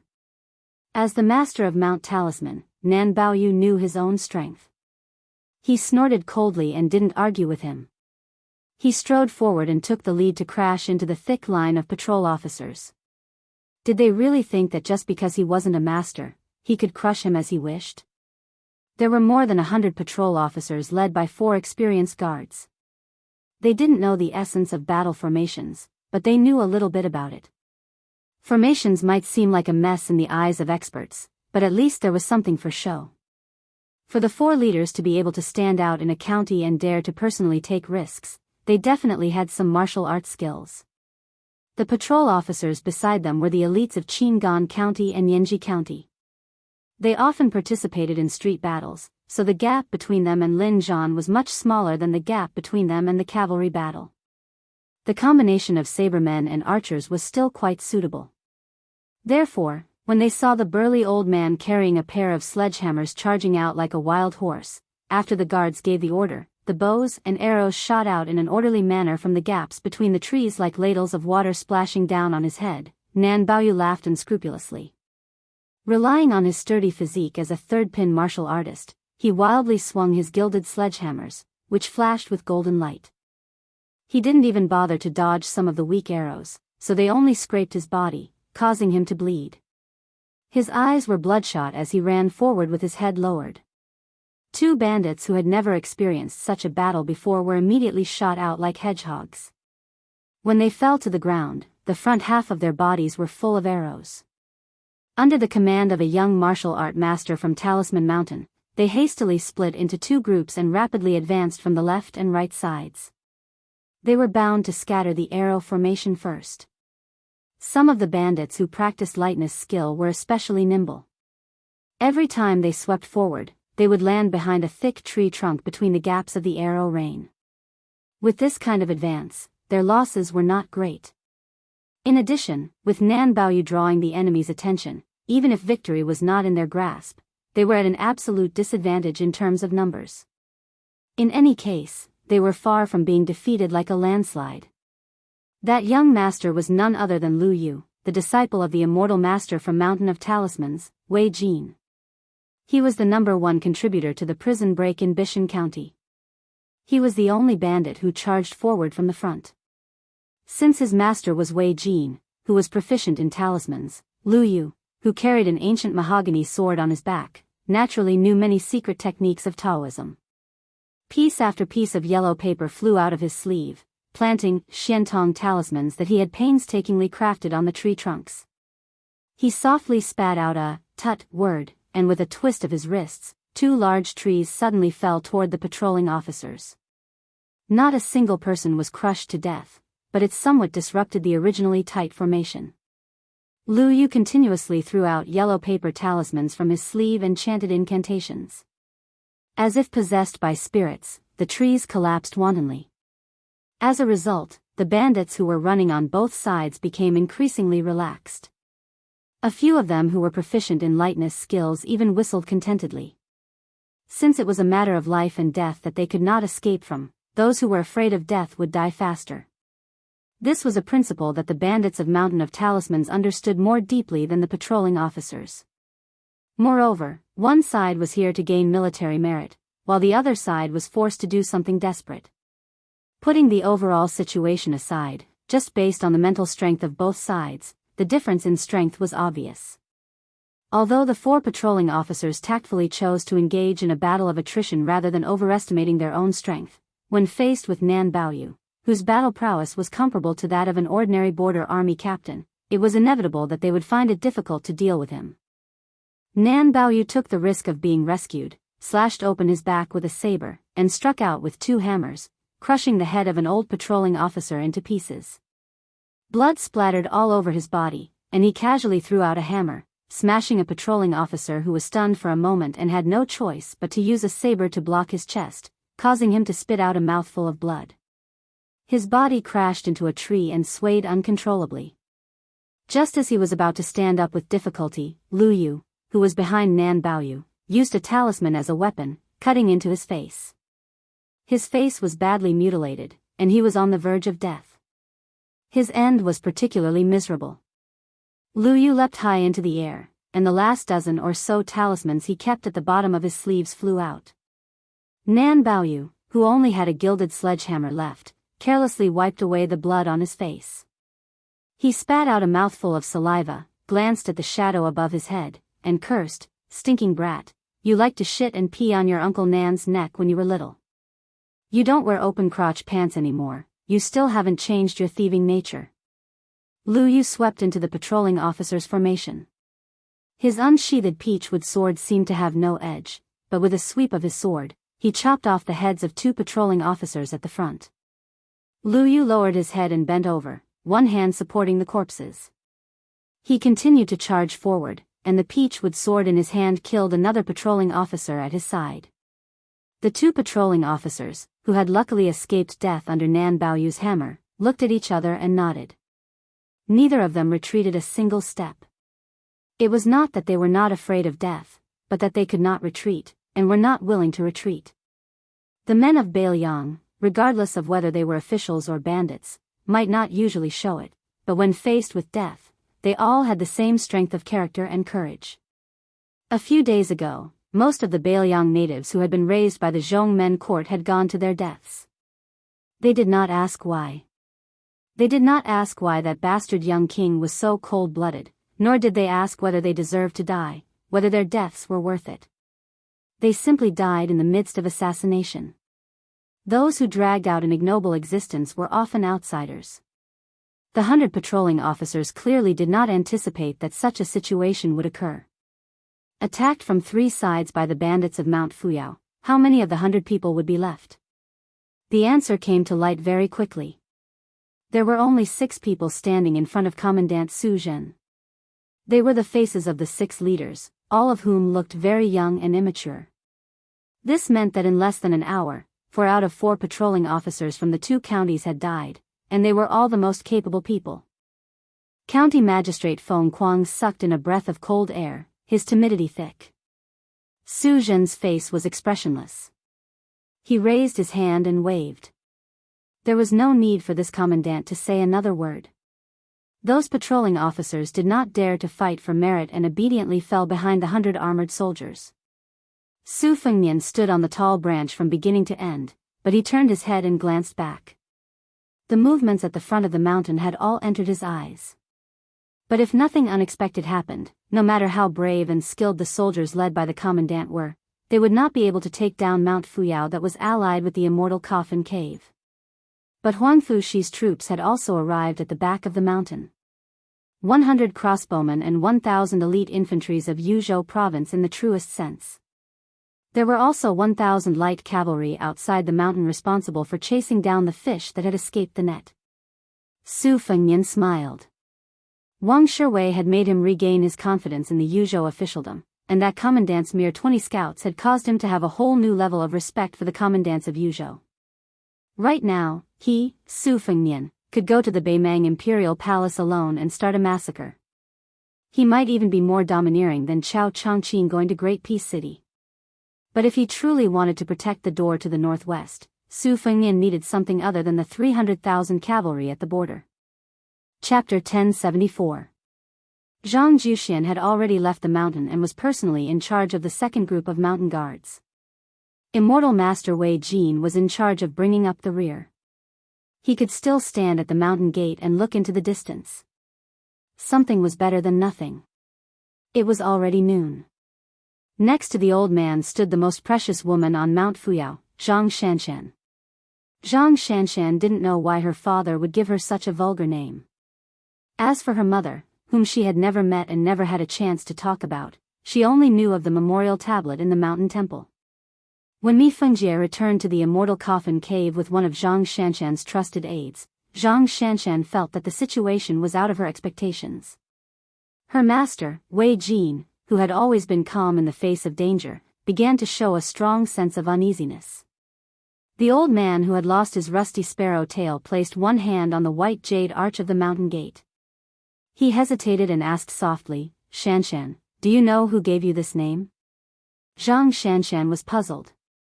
"Is it not my deceased mother?" Wei Jin shook his head and sighed. "Of course not. Everyone on Mount Fuyao knows that I was once a capable lieutenant under Great General Gu. All these years, I have joked with all of you that I retreated in the face of adversity because I wanted to protect myself. In reality, it was not like that.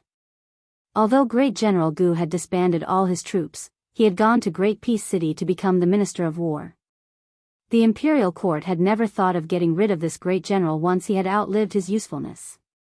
Thus, most of the old generals of Gu's army, whether in the imperial court or outside, lived well. They did not need to hide to avoid trouble. It was just that there were not many old people on the mountain, and later on, many of them left. The young people did not know much, so they believed whatever I said. In reality, when the imperial court weighed the pros and cons, they decided to give Su Shao the title of King of Beiliang and not Great General Gu the title of Vassal of Beiliang. They both had a backup plan. If Great General Gu was the King of Beiliang and Su Shao was the Minister of War, then Mount Fuyao, whose original name was Mount Jinji, should have been Su Zhao's trusted aide standing here. Zhang Shanshan was flabbergasted. He asked in a trembling voice, "Then my father?" Wei Jin's heroic spirit suddenly overflowed. He laughed and said, "Your father, his real name is Zhang Gonglian, one of the great General Gu's personal 6 horsemen, a man who has personally slaughtered several spring and autumn vassal kings." Little girl, all these years, you've always complained that your father isn't heroic enough. Being a bandit doesn't make him a true hero. Your father has a belly full of grievances, but it's not good for him to tell anyone. This secret, I can't even tell you. I originally planned to bring it into the coffin with me. The old man muttered to himself. According to military books, the Golden Chicken Mountain is a dead place. Logically speaking, there are several other places on the road of Biyao that could be more flexible than the Golden Chicken Mountain. But without exception, all of them were easily uprooted by that cripple Su Shao. Every time one of them was uprooted, Lame Su would spread the word that he would ask the imperial court for war horses, provisions and salaries. The emperor of the Zhao family would have to give them to him. This was probably the source of Butcher's confidence. Under his watch, wouldn't he be able to do whatever he wanted? Over at the front of the mountain, if I'm not mistaken, many people have already died. And such things have already happened many times. Many spies like your father and I who have concealed our identities for many years can only endure until we die. In the end, the scheming of these important people in the imperial court behind the palace was caused by the piling up of our lives. I watched as those young people, who were kept in the dark until their deaths, died one by one. Far away in Great Peace City, there were naturally first and second rank officials coldly watching me and your father, silently waiting for the news of our deaths.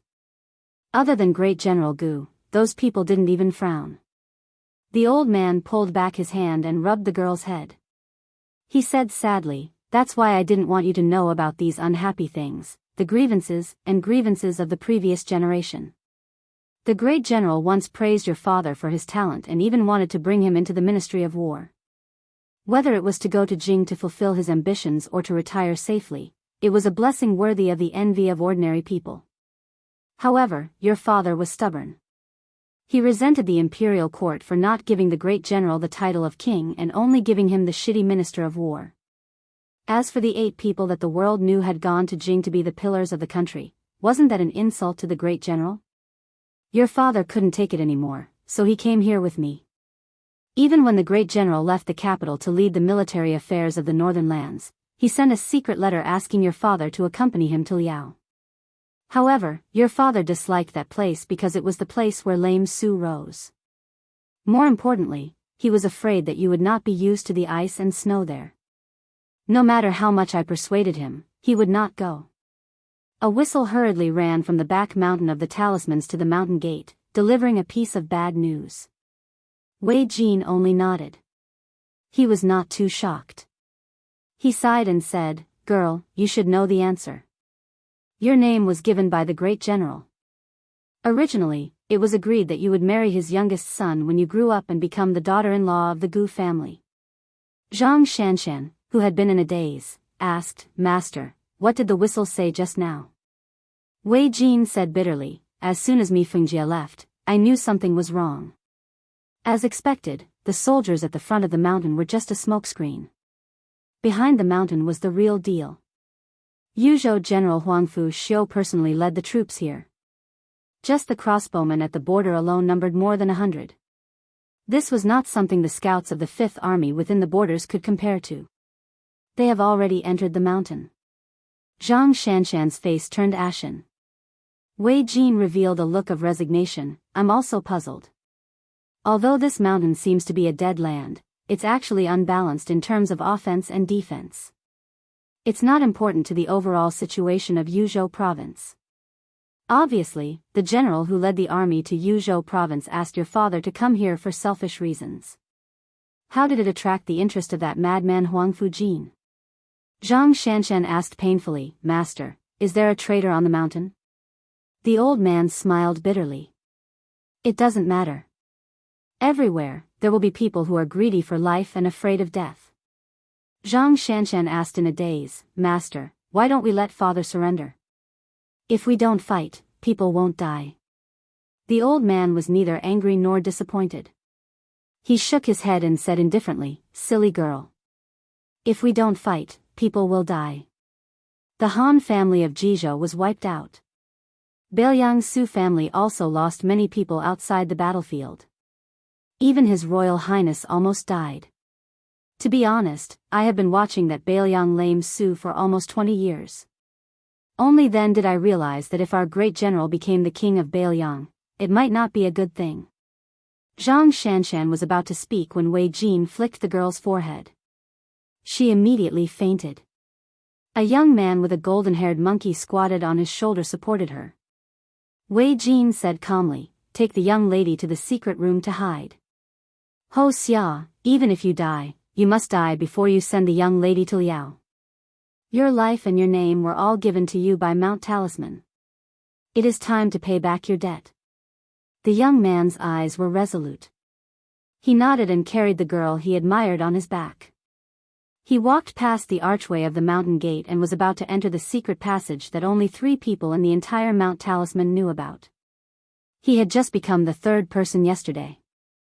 Ho Xia did not expect that he would have to use this escape route so soon. Chapter 1075. Ho Sheshan suddenly stopped in his tracks, as if he was facing a great enemy. Wei Jin also frowned, unconsciously twirling his beard as he stared fixedly at the young man blocking his way. The young registrar of Bishan district, a general's son who should be an embroidered pillow. Wei Jin walked forward and stood shoulder to shoulder with Ho Sheshan. He chuckled softly. "I guess that something was wrong with you, but this old man's eyes must be muddled. I didn't see that Registrar Su was an expert who could restrain his divine will to the point of leaving no trace behind. As expected, only those who hide their strength are considered true experts. This old man's eyes are blind. I hope that Registrar Su will be magnanimous and forgive me." Su Fengnian had long since regained her senses. Fan Xiaochai's previous attack was no different from throwing an egg against a rock. She could still be considered clear-headed. After her attack failed, she threw away her sword and saber and knelt in the room, adopting a posture of waiting for death. When Wang Shiwei had heard the sound of the wall cracking, he had broken down the door and entered. In the end, he had seen such a strange scene that he couldn't wrap his head around it. This man had heard from the maidservants in the courtyard that the beautiful demoness living next door had taken a liking to Su Qi. She didn't hesitate to sign a life and death agreement with immortal Master Wei, making an enemy out of the entire Mount Fuyao by herself, just to protect his life.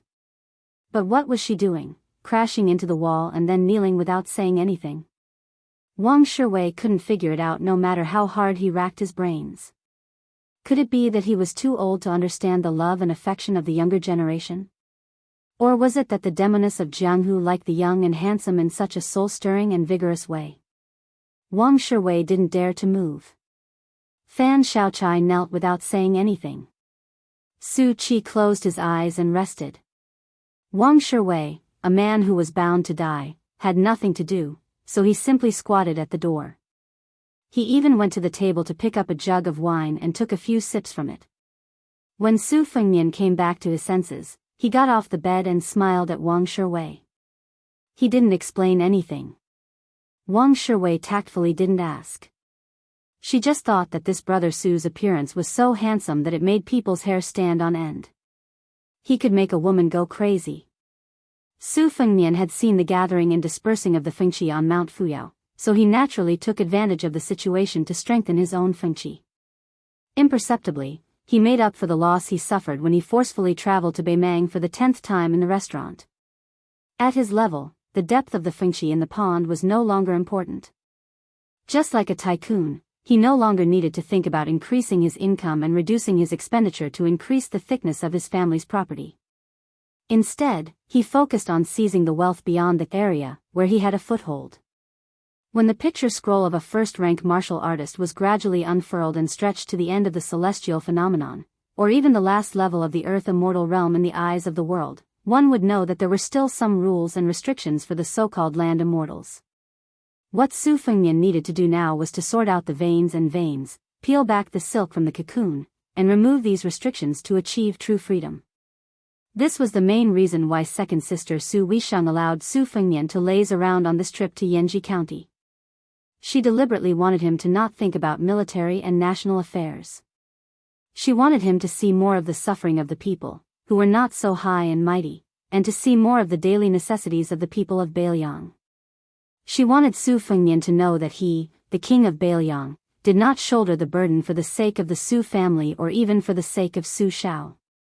In life, people always wanted to climb a mountain and reach the highest point so that they could see how small the other mountains were.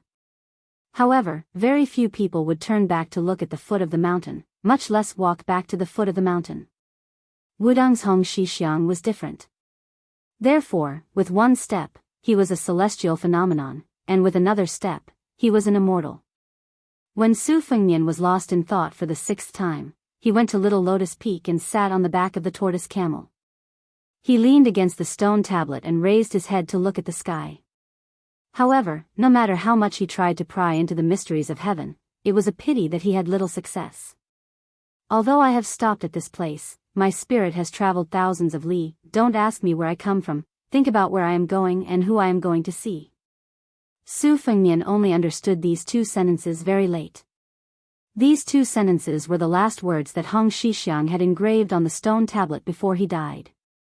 At the gate of Mount Fu Yi, Su Fengnian turned sideways and allowed Ho Xia, who had not yet descended the mountain, to carry him up the mountain. Wei Jin was deeply worried. Su Fengnian walked to the foot of the memorial arch. Wei Jin stood beside him.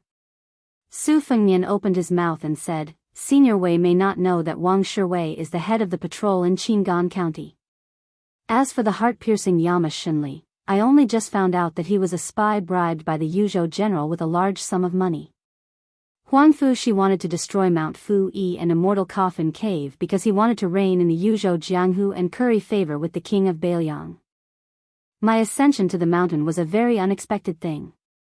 As for Senior Wei and Mountain Lord Zhang's hidden identities, it was an even more unexpected surprise.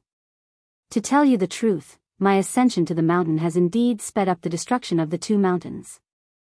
Originally, Huangfu Shi still had about half a year before he made his move.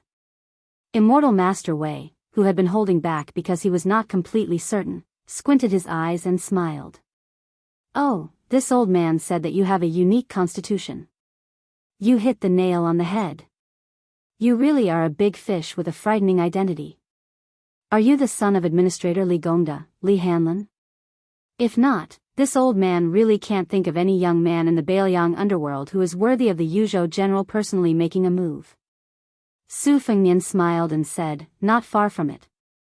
Wei Jin frowned and said, "The grandson of the king of Beimang's northern courtyard, Su Beiji?" Su Fengnian smiled and said, "Even Provincial Governor Su can point at my nose and scold people. Senior Wei, don't guess anymore. Why don't you accompany me to the Immortal Coffin Cave? Along the way, I have some matters that happened during the spring and autumn period that I want to ask you about." Wei Jin glanced at the relaxed young man from the corner of his eyes. His heart was already in turmoil. Even though he was familiar with the secret arts of Taoism, he was still unable to determine the level of this person's realm. If it weren't for the fact that the old man didn't dare to act rashly, he wouldn't be in the mood to chat with him. Su Fengnian glanced at the eagles in the distant sky and said, "If we don't go now, I'm afraid we won't be able to see Mi Fengjie's final glory." This shocking insider information finally made Wei Jin's ruthless temperament, which he had suppressed with great difficulty over the years of cultivating Taoism and nurturing his character on the battlefield, completely come to the surface. But before Wei Jin could act, everything was over. A woman with a compassionate face and a Buddhist aura slowly walked up the mountain. She looked at Su Fengnian and said softly, "Mi Fengjie escaped." Su Fengnian laughed angrily and said, "He's the big fish that our Yuzhou general has his eyes on. Why don't you go catch him?" The woman tied up her black hair with a thin red string and tied it casually around her neck like a ponytail. She stretched out a finger and gently brushed the soft hair that hung down to her chest. Her eyes were calm. Su Fengnian wasn't so thick-skinned as to order her around like a servant. He could only laugh at this female bodhisattva's inaction. Then, with a tap of his foot, he disappeared in a flash. Wei Jin could be considered an old man who had lived through the vicissitudes of life. After all, he was a generation older than Zhang Gonglian, who used the pseudonym Zhang Juxin. But the disappearance of the young man beside him without any warning and without any fluctuation in his qi was even more unbelievable than hearing that Mi Fengjie had silently ascended to the first level of Finger Xian. The receding sword cave master didn't hesitate at all. He abandoned his lair, carried 36 swords, and fled for his life. Trees die when they move, but people live when they move. He had painstakingly stayed at the threshold of the first level for 16 years, comprehending the 24 swords that he thought were full of spirit. Only then did he cross that step. But after that, he used only 2 years to ascend to the Finger Xian realm. In the short span of 2 years, he had obtained 12 new swords.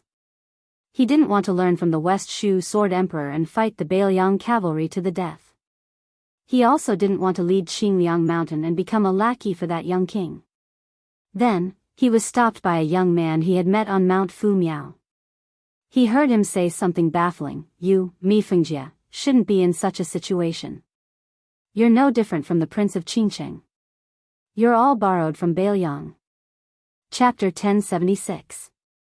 Since Mi Fengjie had just entered the Finger Xian realm, he started to show signs of blossoming. Most martial artists in the world were like this. The higher one entered the Finger Xian realm, the more they cherished their cultivation. After all, not everyone was like Li Chungang, a rare genius who could make a breakthrough in a few years. However, the person in front of him was too young, so Mi Fengjie did not see him as a mortal enemy. He only wanted to demonstrate his strength with his sword and force the person to retreat before continuing on his way. Mi Fengjie did not draw his sword. He merely exhaled lightly. Previously, he had gifted the youth an ancient sword on Mount Fuyao. There were a total of 35 ancient swords. Among them, there was a sheathless sword that was hidden among the swords. It was as thin as a young girl's little finger. It swept towards the young Northern Liang official who was babbling nonsense. After Mi Fengjie controlled the flying sword, he squinted his eyes to admire the green and slender blade. Because it was too fast, it looked like a young bamboo leaf that was twisting in a subtle arc. The tip of the sword also had strands of scarlet sword qi that seeped out, just like a green snake spitting out its red tongue. Su Fengnian seemed to casually extend his hand. His thumb and index finger pinched the green bamboo leaf and crushed the sword energy in an instant. After the thin sword was restrained by his finger, Mi Fengjie decisively cut off the connection. However, the remaining energy of the flying sword still caused the tail of the ancient sword, named Green Leaf, to vibrate violently. Mi Fengjie did not dare to be careless anymore. He opened his arms and was about to unsheath the 6 ancient swords to kill when the young man laughed softly and said, "My name is Su Fengnian. Do you really want to fight?" Mi Fengjie's expression changed drastically. He forcefully swallowed a mouthful of majestic qi and the 6 swords returned to their sheaths in the blink of an eye. Mi Fengjie was a little surprised. When the young man announced his identity, he did not suspect anything. He was just curious as to why a vassal king would come to Mount Fuyao. "You are the 6th in the world. Are you going to make things difficult for me, a Finger Xian swordsman? Are you going to put aside your military affairs and come to the deep mountains for this reason?" Mi Fengjie smiled and said, "The king of Biyao is so free and elegant that he wants to lower himself to the same level as a few bandits." Su Fengnian threw away the precious ancient sword with its sword embryo destroyed. Ignoring the hidden sarcasm in the words of the master of the profound sword cave, he asked, "Song Nianqing of the Dongyue sword pool used 14 sword moves before he died. Do you want to learn them? If you want to learn, you can stay in Biyao and serve this king. Tide Listening Pavilion has secret manuals from the 6th floor down for you to read." Mi Fengjie's face was gloomy. No one knew what he was thinking, so he didn't say anything. Su Fengnian smiled and said, "When you reach Celestial Phenomenon, you can leave Biyao at any time. This king can promise you that even if there is a battle to the death, this king won't put you in danger, much less send you to the border to fight. It's just that there are some people you need to protect in secret. Biyao still lacks some top-notch experts to oversee the prefectures." Mi Fengjie sneered and said, "Is there such a good thing in the world?" Su Fengnian hooked his finger and the thin sword that had destroyed the sword embryo and the divine will of the sword returned to his hand. His finger slowly brushed across the body of the sword and an image of flowing lights and vibrant colors appeared. The new sword embryo was close to perfection. Such a mysterious move was no different from the Buddhists becoming Buddha on the spot. Su Fengnian held the new sword in his hand, pointed it at Mi Fengjie, and took a step forward. There was no shocking aura, nor were there any complicated sword moves that were beyond words. Even Su Fengnian's previous stance and the step he took were very casual. There was no air of an expert at all. He was like an old man looking at the sunset and taking a step forward to catch up. However, Mi Fengjie still retreated a few dozen feet, his face pale. This sword had just started, but Mi Fengjie found that he couldn't break through all 36 sword moves. He had no choice but to surrender before the battle. Su Fengnian threw the ancient sword back to Mi Fengjie and said calmly, "This is the beginning of Song Nianqing's Earth Immortal Sword before his death. Do you believe me now?" Of course, this king has only learned about 50 to 60% of the spirit qi. Mi Fengjie gritted his teeth and was about to kneel down. Su Fengnian waved his hand and laughed, "Forget it. You have to know that 4 to 5 years ago, a top expert like you, Mi Fengjie, would be worshipped by this king. Back to the immortal coffin cave and pass down this king's order. Tell Huang Fujin to show mercy. As long as you want them to live, they can live. They can choose whether they want to join the army at the border or become the personal guards of the generals in the border. As for the wealth that the immortal coffin cave has accumulated over the years, just treat it as the salary for the troops sent from Yuzhou to Mount Fuyao." After Mi Fengjie left, Su Fengnian carried a tree branch back to the smoke-filled Mount Fuyao and sat at the entrance. Wei Jin went down the mountain to report the battle situation to the mountain chieftain, whose real name was Zhang Gonglian. This place was already in a precarious situation from the front and rear. More than 100 strong youths fought and retreated to the foot of the mountain. Lu Haya, who was fighting for Mount Fuyao, had already left midway and hurried to the immortal coffin cave. Zhang Juxian suffered some minor injuries, while Lu Yu, the Wei and Jin dynasty's disciple, was severely injured. In the midst of the fierce battle, Commandant Su Jin seized the opportunity to take advantage of the situation. Not only did he slice off half of Lu Yu's shoulder, he also gave Su Jin an arrow that pierced through his other shoulder. If Lu Yu had not relied on his intuition to turn sideways, he would have been pierced through the heart by the arrow. Originally, with Zhang Juxian and Nan Baoyu as the stabilizing force, even if Mount Fuyao was at an absolute disadvantage in terms of numbers, they could still repel Su Jin's 100 armored soldiers. However, Fan Shaochai and Wang Shiwei had suddenly joined the battle. Their unreasonable interference had caused the Twin Hammer's fierce man, Nan Baoyu, to lose his life. Nan Baoyu had swung his sparrow-tail saber at the young woman, and the 200-gene man had been lifted into the air by the arc saber. The rusted copper sword that Fan Shaochai had just obtained had also stabbed Nan Baoyu in the chest over a dozen times. His heart had been minced into pieces, and a ghastly hole the size of a bowl could be seen on his body. The she-devil pulled out her saber and dropped the corpse. When she dragged the saber towards Zhang Juxian, the tip of the saber drew a bloody groove on Nan Baoyu's body. From his abdomen to his forehead, a bright red line appeared. After she joined the battle, Zhang Juxian was entangled. It was at that time that Lu Yu was ambushed by Commandant Su Jin. This group of soldiers relied on their well-coordinated elite infantry to advance steadily. Their weapons and crossbows, and their coordination in formation, were far superior to the grassland bandits of Mount Fuyao who only knew how to fight with brute force. Moreover, the 100 armored soldiers were followed by the patrolmen who picked up the slack. Although these people did not have the ability to fight to the death, they had the ability to take advantage of the situation to pursue and attack. Moreover, they had stepped over the corpses of more than 90 of their comrades, which had truly aroused their bloodlust. As a result, Mount Fuyao's army was naturally defeated. If it were not for Wei Jin and his men helping to bring up the rear, let alone 100 of them, not even 10 of them would have been able to retreat back to the foot of the mountain. These grassland bandits, who were more or less injured, were chased down and killed like drowning dogs on their own territory. They all had lingering fears. In the past, they had often come into contact with the government's patrolmen. As time passed, they also began to look down on the Bailiang army. They always felt that the two sides were jackals of the same lair. How strong could the Bailiang soldiers be? Normally, they would curse Bailiang together with the immortal master Wei Jin. They always liked to say that the Bailiang cavalry was the best in the world. If they were really powerful, why didn't the Su family's 300,000 iron cavalry, which consisted of 120,000 cavalry and over 200,000 infantry, which were collectively known as the Su family's iron cavalry, trample Beimang flat? In the end, when they actually encountered Commandant Su Jin's troops, they finally realized that the real Beiliang army, which was clad in armor and equipped with cold sabers, was simply like the difference between heaven and earth when compared to those patrolmen who were wearing a layer of official skin. Chapter 1077.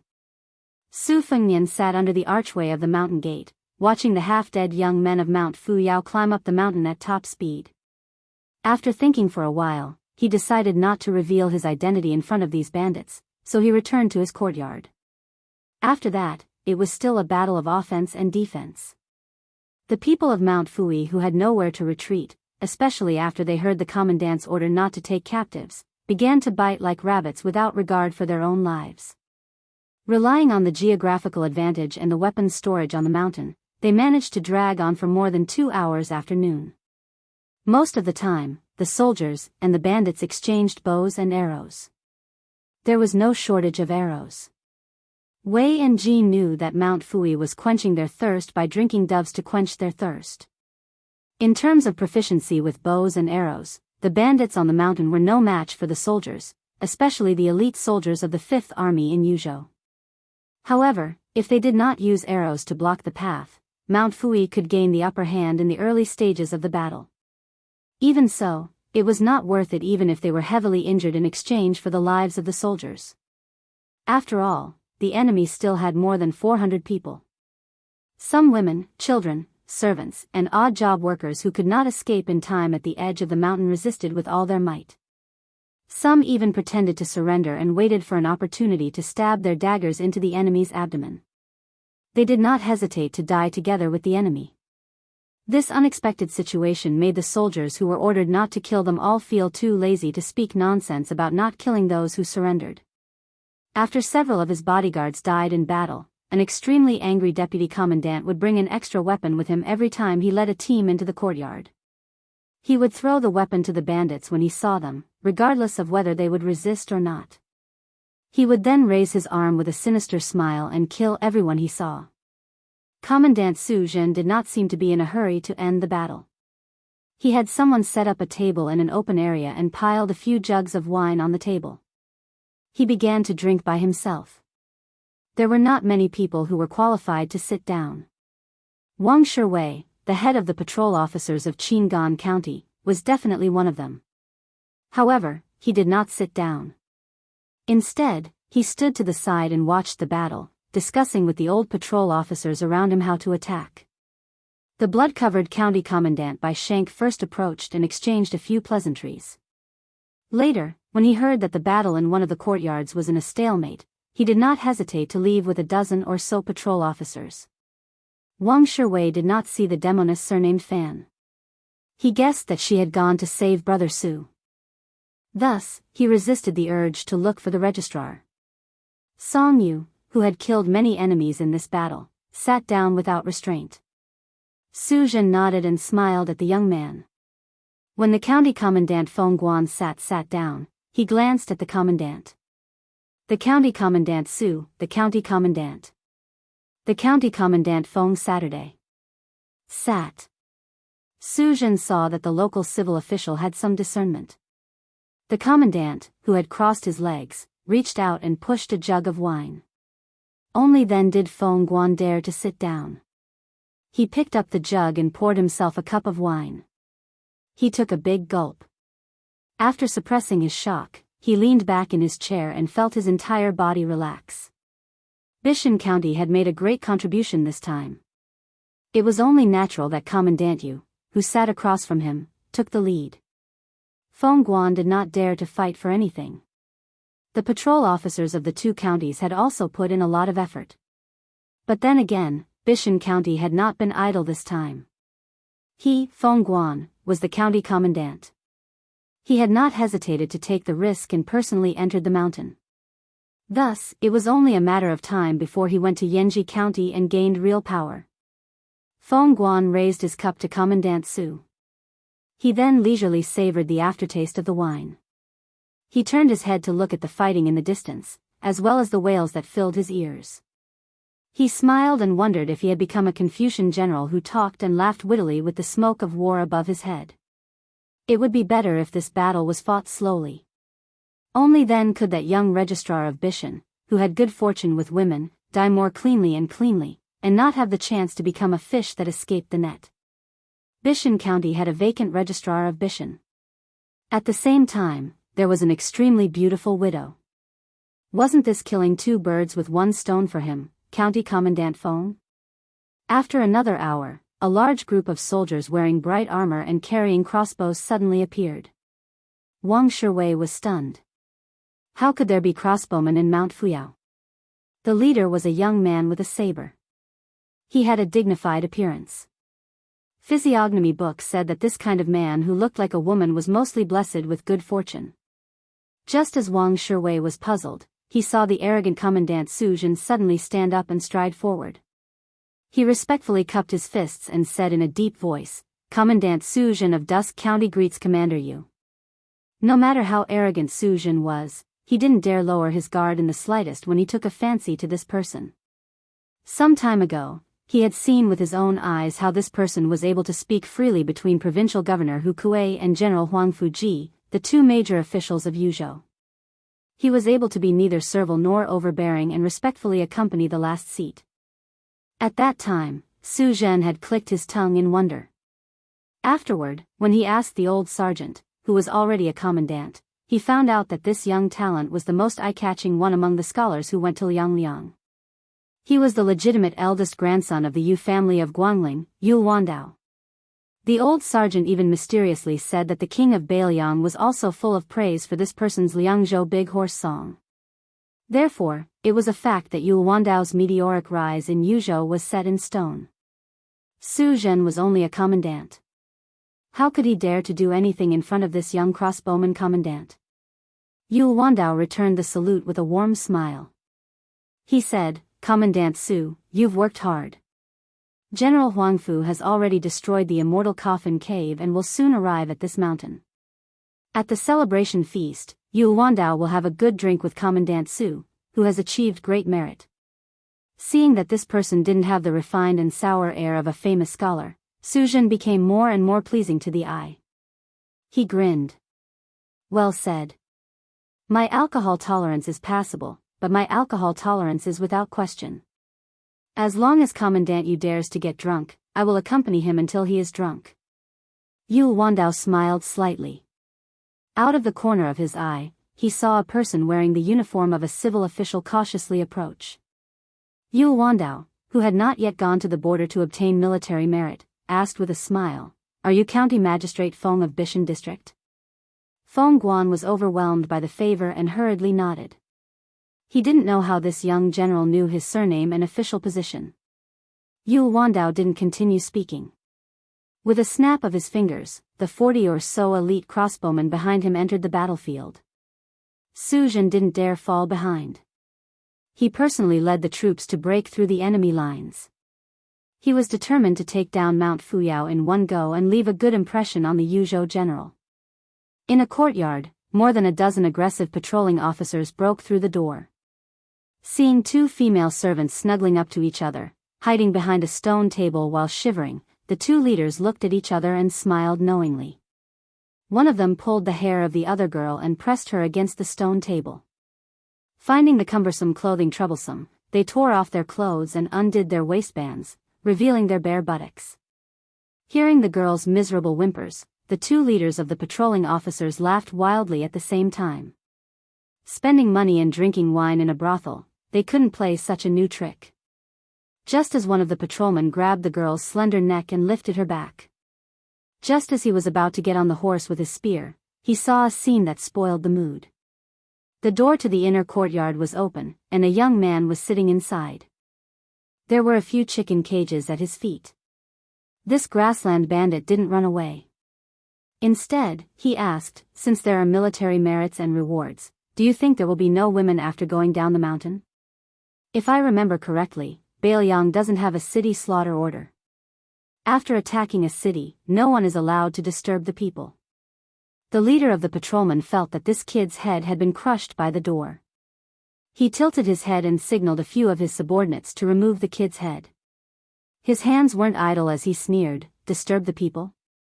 These grassland bandits all deserve to die. I'm getting rid of evil for the people. Once the brothers are done playing, I'll stab them to death." In a daze, the leader's head was pressed down by someone and he slammed it heavily against the stone table.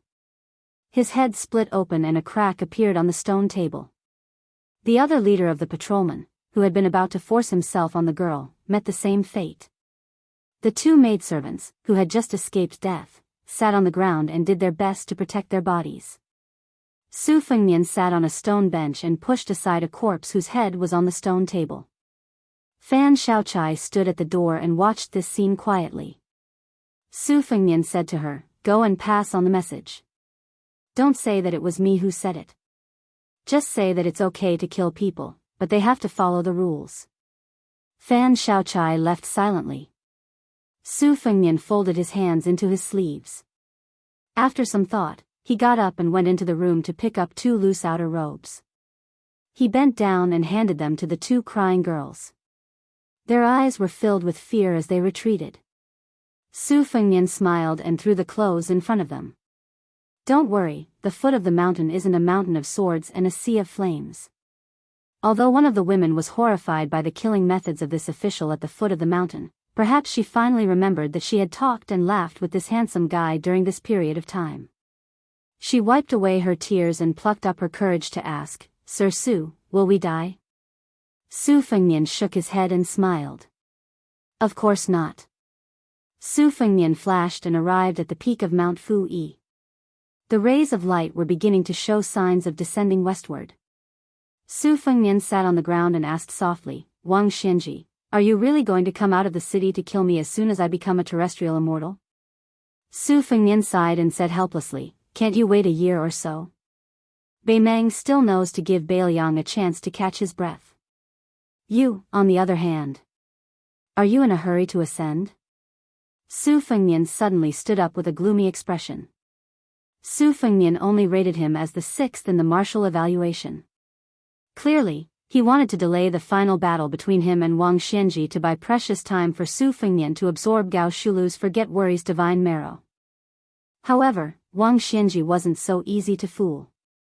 Moreover, Yuan Qingshan had said that the gate of heaven might close one day. Wang Xianji, who still wanted to continue being invincible above the ninth heaven, definitely couldn't sit still. Then, why did Miss He leave? Su Fengnian initially thought that she wanted to see Huang Sanja for the last time. Now, it seemed that even if he didn't guess wrong, she would definitely stupidly block the path of the east-west line after knowing that Wang Xianji had left the Eastern Sea. He only hoped that the meticulous Huang Longsher wouldn't let her do anything stupid even if he had to tie her up. If it really didn't work out, he would knock her out. Su Fengnian looked at the sky and laughed self-deprecatingly. Has my luck really run out? I really jinxed it as always. Su Fengnian restrained his smile. Since there was no need to hide it, then he would wait for Wang Xianji to come to Bailiang. Su Fengnian took a deep breath and sat on the ground again. He began to collect an item. At the peak of Mount Talisman, there was a myriad of phenomena. It truly displayed the spirit of sitting in the north and swallowing the south. This item was called Fortune of the Mountains and Rivers. Since the old destiny has come to an end, then I will swallow the destiny of thousands of miles of mountains and rivers in a way that no one has ever done before. Chapter 1078. A carriage with yellow curtains entered Martial Emperor City of the Eastern Sea. After entering the city, it attracted countless gazes. Other than the fact that the carriage itself was very eye-catching, it was also because the coachman was Qi Jiajia, an expert who had been famous in Great Peace City for a long time. He had been the #1 swordsman in the capital for more than a decade. Qi Jiajia wore white clothes, white shoes, and white scabbard. Even though he was middle-aged, his face was still like jade and his bearing was extraordinary. The scabbard of Qi Jiajia's sword was extremely long, but that, by Shuang, was actually very short, only slightly longer than a dagger. No one knew why it was clearly a short sword, but it had a long scabbard. Over the years, they had only sparred a few times, and the number of times he had used his sword could be counted on one hand. Qi Jiajie practiced the sword. He came from an unorthodox background and did not belong to a renowned sect. Then, he suddenly appeared out of nowhere, becoming one of the leading figures of the world's sword forest after Li Chungang and Dong Tai. A few princes who had already become vassals, as well as Grand Secretary Zhang's daughter, Zhang Gaoxia, and some of the most outstanding children of the nobility in Liang were all his disciples. Their accomplishments were either high or low, but none of them were vulgar. How could Martial Emperor City not be curious about someone who could make Qi Jiajie personally drive? Moreover, the forces of the imperial court did not interfere in Great Peace City. This was an established rule. As a result, when this carriage suddenly entered the city, it caused great panic in Martial Emperor City. It had to be known that there were too many Jianghu people in the city with murder cases, and they were all great bandits on the wanted list. If there really was a day when Great Peace City lost that life-saving talisman, at most 1 or 2 people would die unjustly. Some of the first-rate experts who had suffered greatly under the human cat Han Diaosi were even more fearful. They were already prepared to become stray dogs again. Qi Jiajie stopped his carriage under the walls of the inner city filled with famous people's treasures. A eunuch dressed in bright red python robes lifted the curtain and walked down from the carriage. A few Jianghu men who were watching from afar did not even see his face clearly before they turned and ran in fright. They all thought of him as the demon Han Diaosi. Only great eunuchs could wear the great red python robes. This was the custom of the imperial palace of Great Peace City. In reality, this eunuch was very young, Song Tonglu. However, he held the position of eunuch of the ceremony directorate. He was the next eunuch in the world after Han Xingxian. He raised his head and gazed deeply at the walls, revealing a sliver of imperceptible bitterness. Even if Song Tonglu had a carefully worded imperial edict, he did not have the confidence to reason with this person. Qi Jiajie was the first Jianghu loose immortal in the world. He could be said to be a great hermit in the imperial court. He did not need to observe anyone's words and expressions. He was far less worried than Song Tonglu. He leisurely told the eunuchs beside him about the Jianghu anecdotes that were nailed to the walls. Song Tonglu was not paying attention, but he was used to being cautious. He still listened with a pleasant expression to the story of this person who had the potential to become the teacher of the emperor of Jianghu. Soon, someone came down from the city wall to welcome the guests. Qi Jiajie's eyes lit up. It was old monster Wang's direct disciple Lu Huang. His sword was Bodhisattva Barbarian. He gave up Taoism to seek skills. He limped forward on the path of sword practice. Therefore, he was called Little Dong Tai. The 3 of them walked up the steps together. There were already several people waiting on the city wall. Qi Jiajie recognized most of them based on the Jianghu rumors. The one who was riding a little girl in green on his neck should be Wang Xianji's first disciple, Yu Gongzhu. The tall, imposing, and charming beauty was already ranked in the Rouge evaluation 3 times. She was the grandmaster of boxing, Linya. She was playing with the little girl on the neck of her martial brother Yu Gongzhu. However, Qi Jiajie did not see Gong Bonk, who had a ring scar on his head but wore a Taoist robe. Instead, he saw a young man with sunken cheeks and a withered face. A dilapidated ivory fan hung on his waist.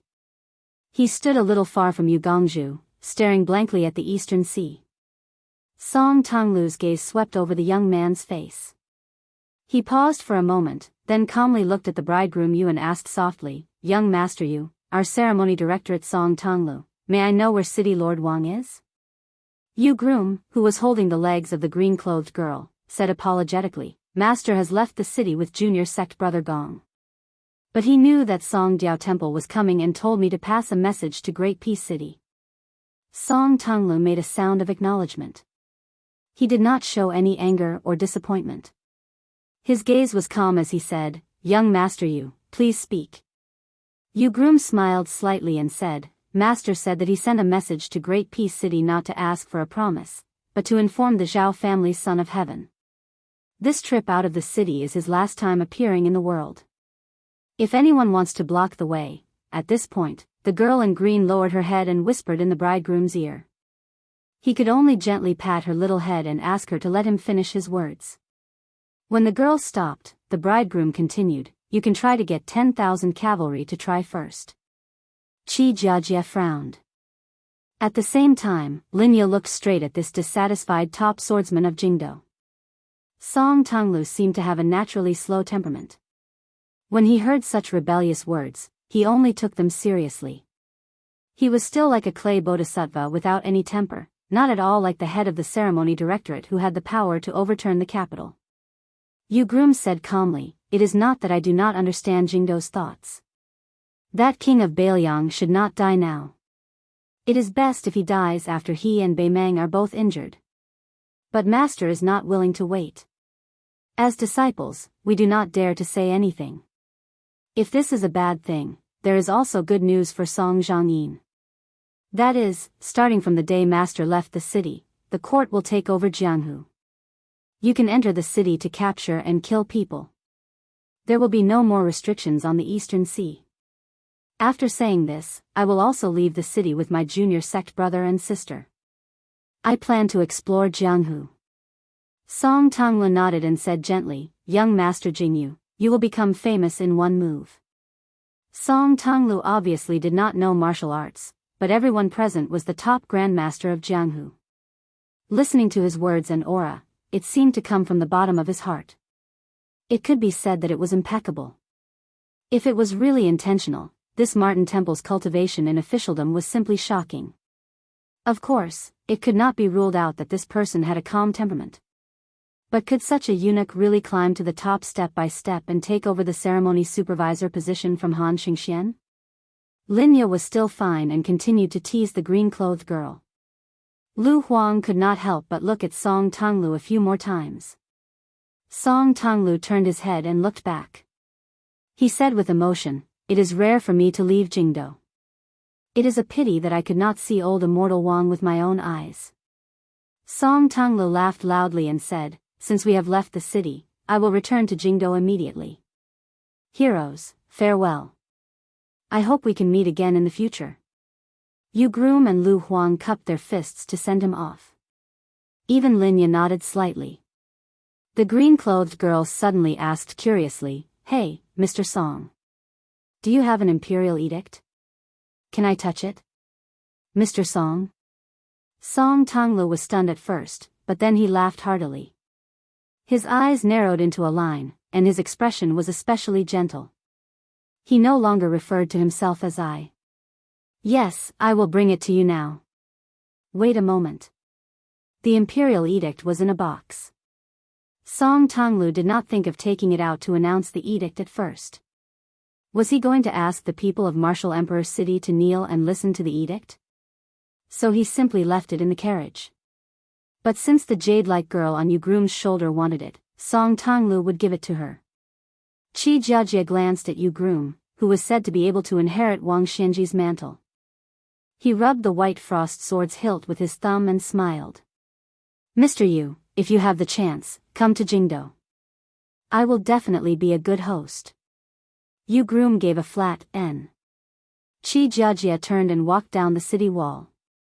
Linya watched as the great eunuch ran down the city wall to get the imperial edict. She could not help but laugh. "You are not annoying." Yu Groom nodded. "It is indeed rare." The girl jumped down from Yu Groom's neck and excitedly ran to receive the edict. Linya asked, "Senior Marshal Brother Yu, Senior Marshal Brother Gong originally wanted to go to Great Peace City, but he changed his mind and went to the southern border. I did not listen to Master. What about you and Junior Marshal Brother Lu? What do you think?" Lu Huang's eyes were determined. "I am preparing to go to Biyao and see if that Su person can really fight with Master." Yu Groom smiled. "There are people staying to watch the house, there are people going to the south, and there will be people going to the west soon. It seems like I can only go to the north." Linya frowned. "Great Peace City?" Yu Groom shook his head. "Even further north, Liao." Lu Huang looked around and said softly, "I have to go first." Linya said mischievously, "Hurry up and leave.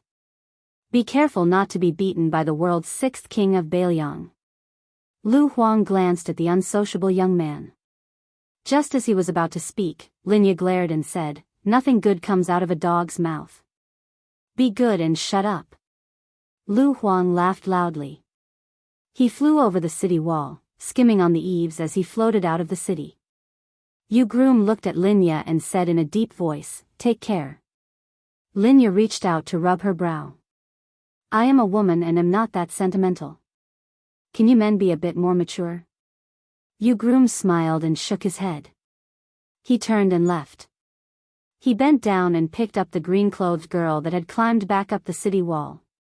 She sat on his neck and opened the Imperial Edict. She said proudly, "Imperial Edict." Yu Groom smiled gently. "I know."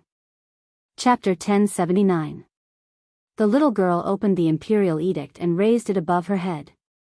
She opened her eyes wide to read the words. "Xiao Yu, where are we going next? I actually like this place, but Grandpa Sui went to the southern sea to compete with the Peach Blossom Sword God. We're going to the far north. It's a bit cold there, so you have to recite the secret that Master taught you." "How far north is that?" "Forget it, Sister Lin always says you have no sense of direction. Xiao Yu, you won't lead us the wrong way, right?" "I don't think so." Xiao Yu, what do you say?" "Imperial Edict." "What about this word?" "Lower it, let me take a look." On the city wall, Linya walked to the side of the downtrodden young master with a tattered fan hanging from his waist. A rare gentle expression appeared on his face.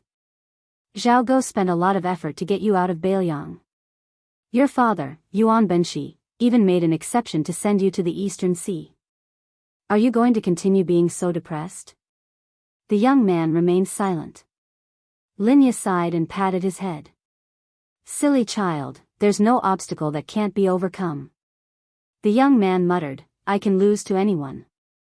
Gu Jiantang, the Wu family sword tomb patriarch, but I can't lose to Su Fengnian," Linya interrupted him. Bullsh *T. Jiang Fuding, do you know how many times my master lost to Li Chungang? 6 years, 6 times. That's how he climbed from the Vajra realm to the heavenly image realm.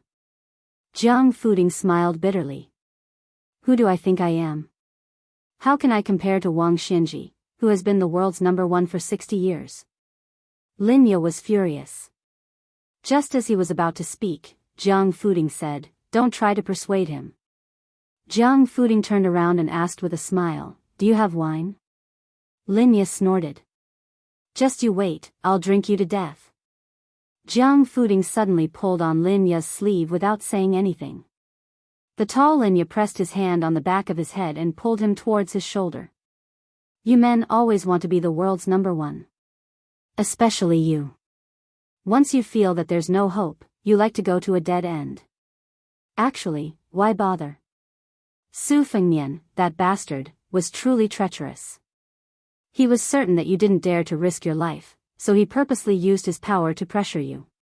Not only did he make you give up on being a pawn that had crossed the river, he also made you the prey of the Biyao soldiers, slowly wearing down your spirit. He even purposely let you off, allowing Zhao Go to save you. Indeed, my master met Li Chungang back then. Your luck is too bad. Your archenemy is a guy without any grace." Linya pushed Jiang Fuding away, patted her shoulder, and stretched her body. Forget it, forget it. I don't want to stay in the martial emperor's city and drink with you all day long. Women can't withstand such torment. They grow old quickly. This won't do.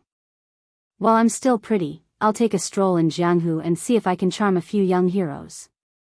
Jiang Fuding watched her receding figure. His lips trembled, but he didn't say those 2 words in the end. This god's favored son who used to be brothers with Prince Zhao Kai sat dejectedly on top of the city wall.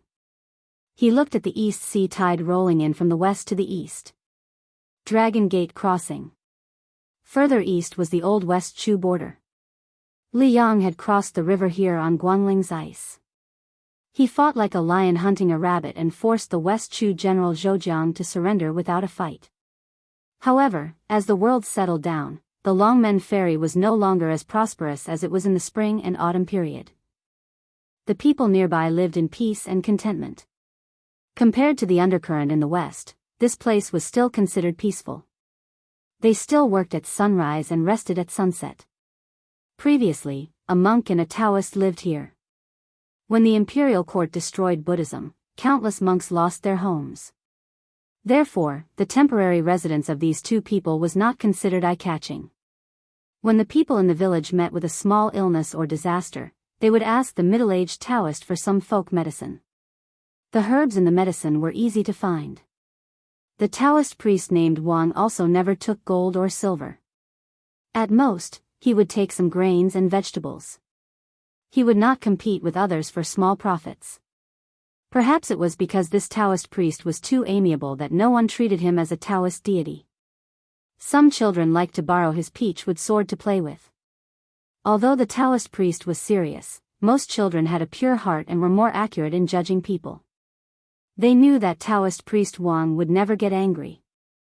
On the other hand, the monk with the tattered kasaya was crazy. He liked to talk to people in a language that they didn't understand. When he was not crazy, he would stare at the Guangling River in a daze. Taoist priest Wang was afraid that he would be bored and made a bamboo fishing rod for the monk. The monk would often sit by the river for an entire day. His fish basket was empty and could not compare to the fishermen's children beside him. Today, in the twilight, the monk did not catch anything. He sat there motionless. The fishermen's children had already returned from a rewarding journey. They happened to meet Taoist priest Wang. After greeting him, they left happily. The Taoist priest stood beside the monk and asked with a smile, "Awake?" The monk nodded. The poor Taoist priest was the martial uncle of the current Wudang leader Li Yufu, the sword maniac Wang Xiaoping. The monk was not only the Fuwang of Mount Lantua, but also the cult leader of the devil cult Lu Songtao of Mount Zhulu 100 years ago. He was also the famous useless monk in Jianghu. After the two met, they fought and fought, asked and answered. It was not until they reached the Dragon Gate ferry that Lu Songtao was more awake than asleep. Wang Xiaoping's attainment in the art of the sword advanced by leaps and bounds. Although he did not enter the top 15 of the new martial arts ranking, Wang Xiaoping could vaguely feel that he was only a foot away from that threshold. This threshold, his Shifu, De Shixiang, and Xiao Shidi, 3 successive Wudang leaders, all had their own opinions, but they all led to the same destination. In the beginning, Wang Xiaoping was an anomaly among the older generation of martial brothers. He focused more on the art than the Tao, and his temperament was not as gentle. He was the only one who gave Bailiang's heir apparent a hard time. If Wang Xiaoping, who used to be the world's #1 talisman sword god too, was the sharpest sword, then the current middle-aged Taoist priest's sharpness was much more restrained. The heavy sword had no edge. Wang Xiaoping squatted down, picked up a stone, and threw it into the river. When the monk next to him was asleep, he liked to talk nonsense in the eyes of the world. For example, he would grab a commoner and say, "This poor monk knows that you have a past life and a future life. If you reincarnate early, you can enjoy great fortune. Will you die?" This scared the commoner to death. Or he would ask others, "We were born between heaven and earth. Do we treat plants, trees, fish, and birds as our neighbors, or as fellow villagers?" Or he would ask himself, "What I think, and ask, is it destined by the heavens? What I don't think, and don't ask, is it also destined by the heavens? Since it's like this, how can I be truly free?" Moreover, this monk often did the act of asking Buddha by the river. He loudly asked Tathagata, "How come, joyful Buddha, what is joy?" and so on. This made the commoners feel inconceivable. However, considering that Taoist Wang was not strange, they did not report this to the authorities. Lu Songtao rarely swung the bamboo pole in his hand. He asked, "Are you still thinking about the matter of ice and charcoal in the same furnace?" Ancestor Lu clearly thought about this problem but couldn't explain it clearly. "You just have to make things difficult for yourself. What's the benefit?" Wang Xiaoping smiled and said, "Cultivating on Mount Wudang for 500 years, I've always insisted on doing small things. I don't want to be a big figure. What I do is nothing more than adding oil to the fire.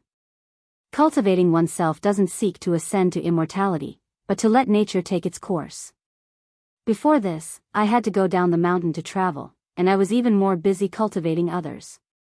Whether the world below the mountain is good or bad, it doesn't delay the birth of spring, the growth of summer, the harvest of autumn, and the storage of winter. You said that Ancestor Lu didn't clearly explain the root of the fusion of the three religions, but Mount Wudong has never had the rule that if the ancestors didn't do well, the descendants wouldn't do it. Just like the Guangling River in front of us.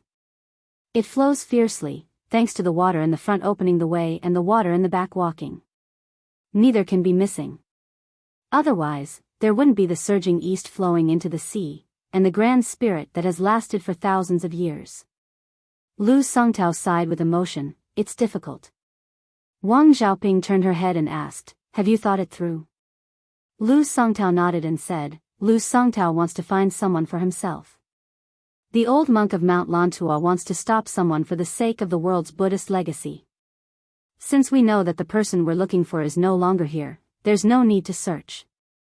Wang Xiaoping smiled and asked, I once promised little junior brother that it's probably the same person you're trying to stop. When the time comes, will you go first or should I? Lu Songtao said calmly, you go first. When the time comes, I can still recite a few sutras for you. Besides, I can't die for the time being. If I can't stop him, then I can't stop him. I'll just make way.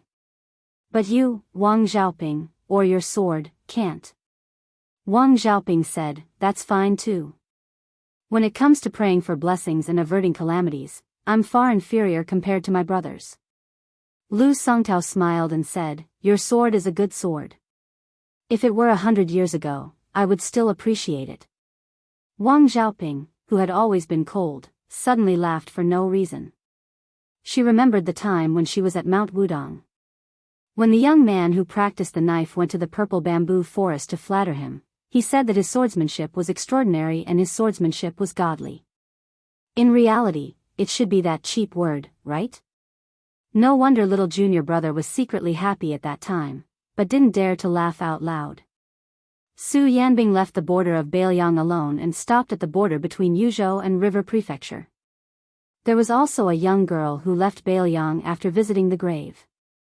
She carried a tender sunflower that had not yet turned golden. She didn't walk quickly because she didn't want to see old Huang. She wore an unfashionable mink hat. It was unknown who had given it to her, but she was so reluctant to part with it.